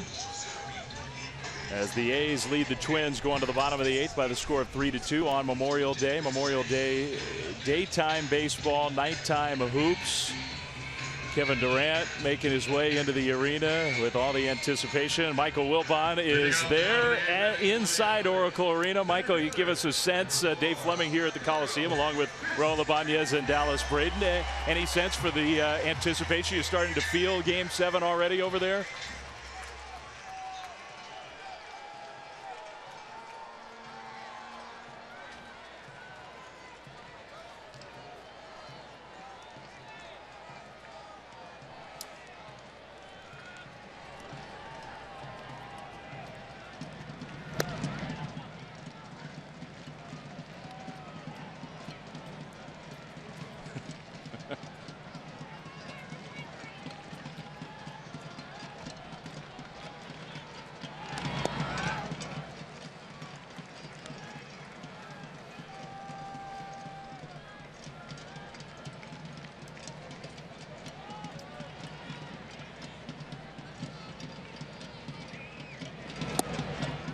Yeah, that's interesting. I do think there was that nervousness for Game 5, undoubtedly. So, Michael, you have a key for the game, something you're going to be watching? I mean, to me, look, the home team has such a big advantage Game 7, but the Thunder they've been the dominant team, I think, over the 6 games. You take away a couple stretches for the Warriors. What's your key you're looking for tonight?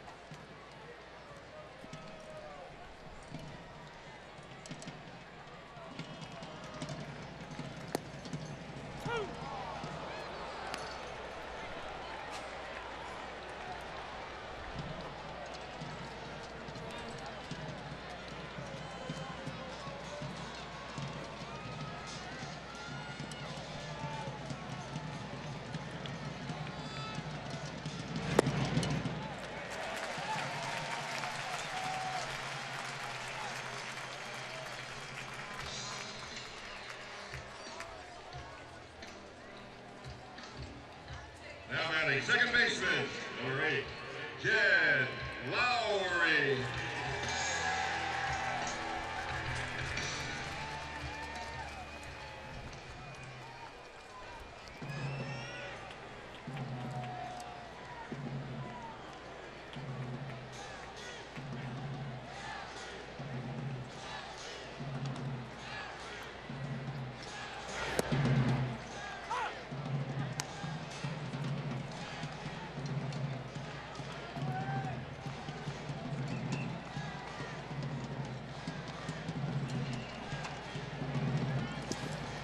Good stuff, Michael. Thanks for giving us a few minutes. We'll look forward to you on SportsCenter after we're done here, after the game, after Game 7 and leading into the finals. And if you see us pop over, sneaking around after our baseball game is over, don't tell anybody, okay?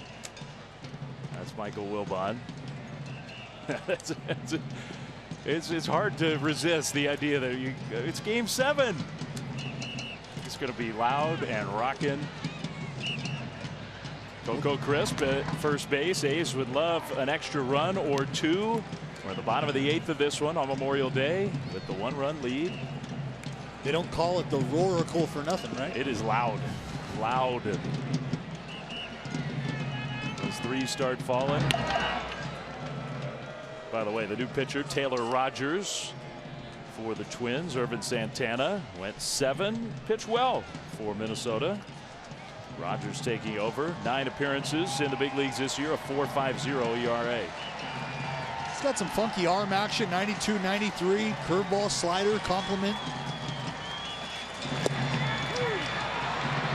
The throw, got him.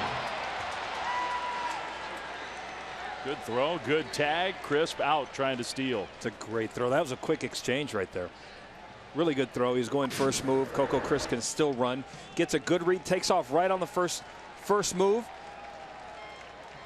Rogers did everything he could. He went first move, but he kind of gave him a little in-between slide step deal. Well, that's exactly what he did. Is he's gone with the original leg kick, his regular leg kick, and there it was sort of a hybrid. And that's kind of the move we use when you go to that slide step, and the hitters or the runner, excuse me, is taught to shut it down on a slide step. Well, if we're looking to bait that runner, what we'll do is use that abbreviated leg kick. Not so far high, but just enough in between to get that runner thinking. That was a big play. You were staring at a runner in scoring position for Jed Lowry with nobody out. Instead, after Lowry strikes out, 2 down, nobody on. And Stephen Vogt coming up. Twins trying to hold this to a 1-run lead. Twins have the bottom part of their order coming up in the 9th. 1-run deficit for Minnesota. Vogt, who has a double in 3 at-bats.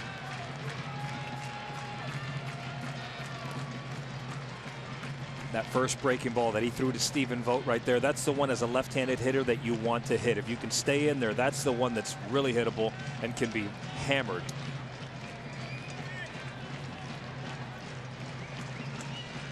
The 1-1.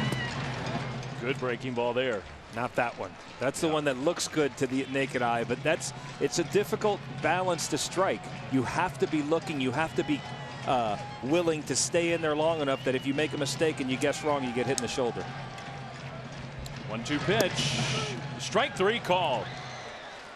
So Rogers does a good job. Now it's up to Ryan Madson, the closer, coming in for the A's. When we come back, last chance for the Twins. They're down 3-2.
Baseball and our United States military. Did you know here on Memorial Day, Jackie Robinson, who served with distinction but ultimately was court-martialed. He was a pioneer in terms of social justice as a civilian, but also in the military. He refused to sit in the back of the bus. Stan Musial altered his stance and swing to hit more home runs and entertain the servicemen when he served. And Ernie Banks, who played hoops with the Globetrotters while he was enlisted. The great Willie Mays kind of perfected that famous basket catch while serving. And all those guys, so many of the greats of the game in that era gave up prime years of their career to serve the United States. Here we go, 9th inning on Memorial Day, so we can enjoy a ball game. And we have here at the Coliseum. It's been a good one. A's Twins 3-2. Ryan Madson, the closer, is on against Escobar. He swings and misses there. 94 miles an hour. Strike 2. Billy Burns has come in for some extra defense in the outfield, so he now plays center field. Coco Crisp has moved from center to left, replacing Chris Davis. And Madson in the game. Try to get the final 3 outs. Madson, that big fastball, 97, good changeup, little cut as well. He struck him out. 1 away. And there it is, 95 on display up out of the zone. Just unable to catch up with the heat. Now batting, 37. Good old country fastball. 2.53 earned run average, 11 saves, 13 chances. He's been pretty tough to hit. Maybe a few more walks than we're used to seeing from Madsen. That's a strike. Good pitch over the outside to Centeno's. 2 for 3 has knocked in a run. Trying to get a Twins rally going here in the ninth.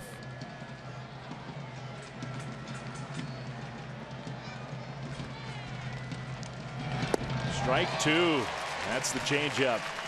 And Flynn Madsen got off to an outstanding start earlier this year. Was a perfect 11 for 11 in save opportunities.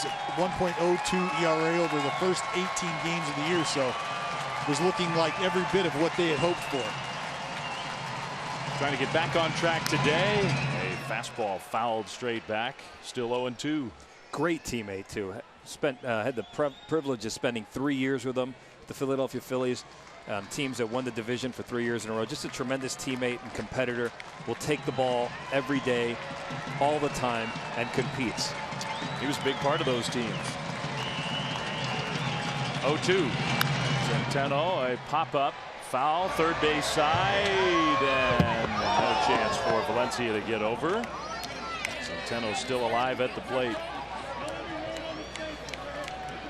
Well, by the way, tonight we're talking about the Sports Center that follows us tonight at 11 Eastern on ESPN. Sports Center at night. John Buccigross, Kevin Connors will be with you with all the highlights, news, and analysis. Baseball tonight first, then Sports Center at night on ESPN, streaming live on Watch ESPN and the ESPN app. Lots to talk about, that's for sure. 0-2, struck him out with the changeup. 2 down.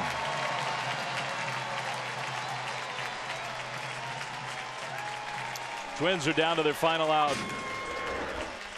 See here, changeup 85-mile-an-hour, but look at the depth in the east to west movement here, and this is all because of the fastball arm speed, the fastball hand speed, just allowing the grip to do the work for him. That's what the hitter's picking up, is that big 95, 97-mile-an-hour arm, and instead he got an 85-mile-an-hour changeup with no bottom. Well, now the first at bat for Trevor Plouffe, who's been banged up. Came on when Santana left the game. We've been told left hamstring for Santana. Strike 1 to Plouffe.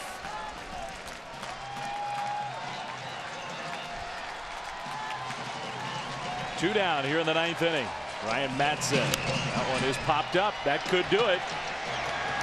Alonso. That's the ball game. Well, the 4-game win streak for the Twins comes to an end, and the A's with a 3-2 victory. They've won 3 in a row. Pitching, defense, kind of the idea for Oakland today. Graveman did a great job of keeping the ball on the ground. The rest of the lineup did a good job of getting the timely hits when they needed to, helping Graveman kind of get over that hump. Great defensive game here. Yonder Alonso saved the game. Joe Mauer, the Minnesota Twins did everything correctly. They executed a bump correctly, got the runners over, and Joe Mauer hit a missile, and Yonder Alonso saved the game for the Oakland A's. Yeah, that's kind of the play we'll remember. Alonso saved the game, saved a couple runs, and the A's finished it off with Madsen getting the save in the ninth inning. 3-2, A's beat the Twins. For Dallas Braden, Raul Ibanez, Dave Fleming saying so long here from the Coliseum. Thanks for being with us on Memorial Day. Sports Center follows. They'll get you ready for Game 7. The Thunder and the Warriors. Huge sports day in the Bay Area. And the A's do their part as they beat the Twins. 3-2 the final score. Sports Center is next.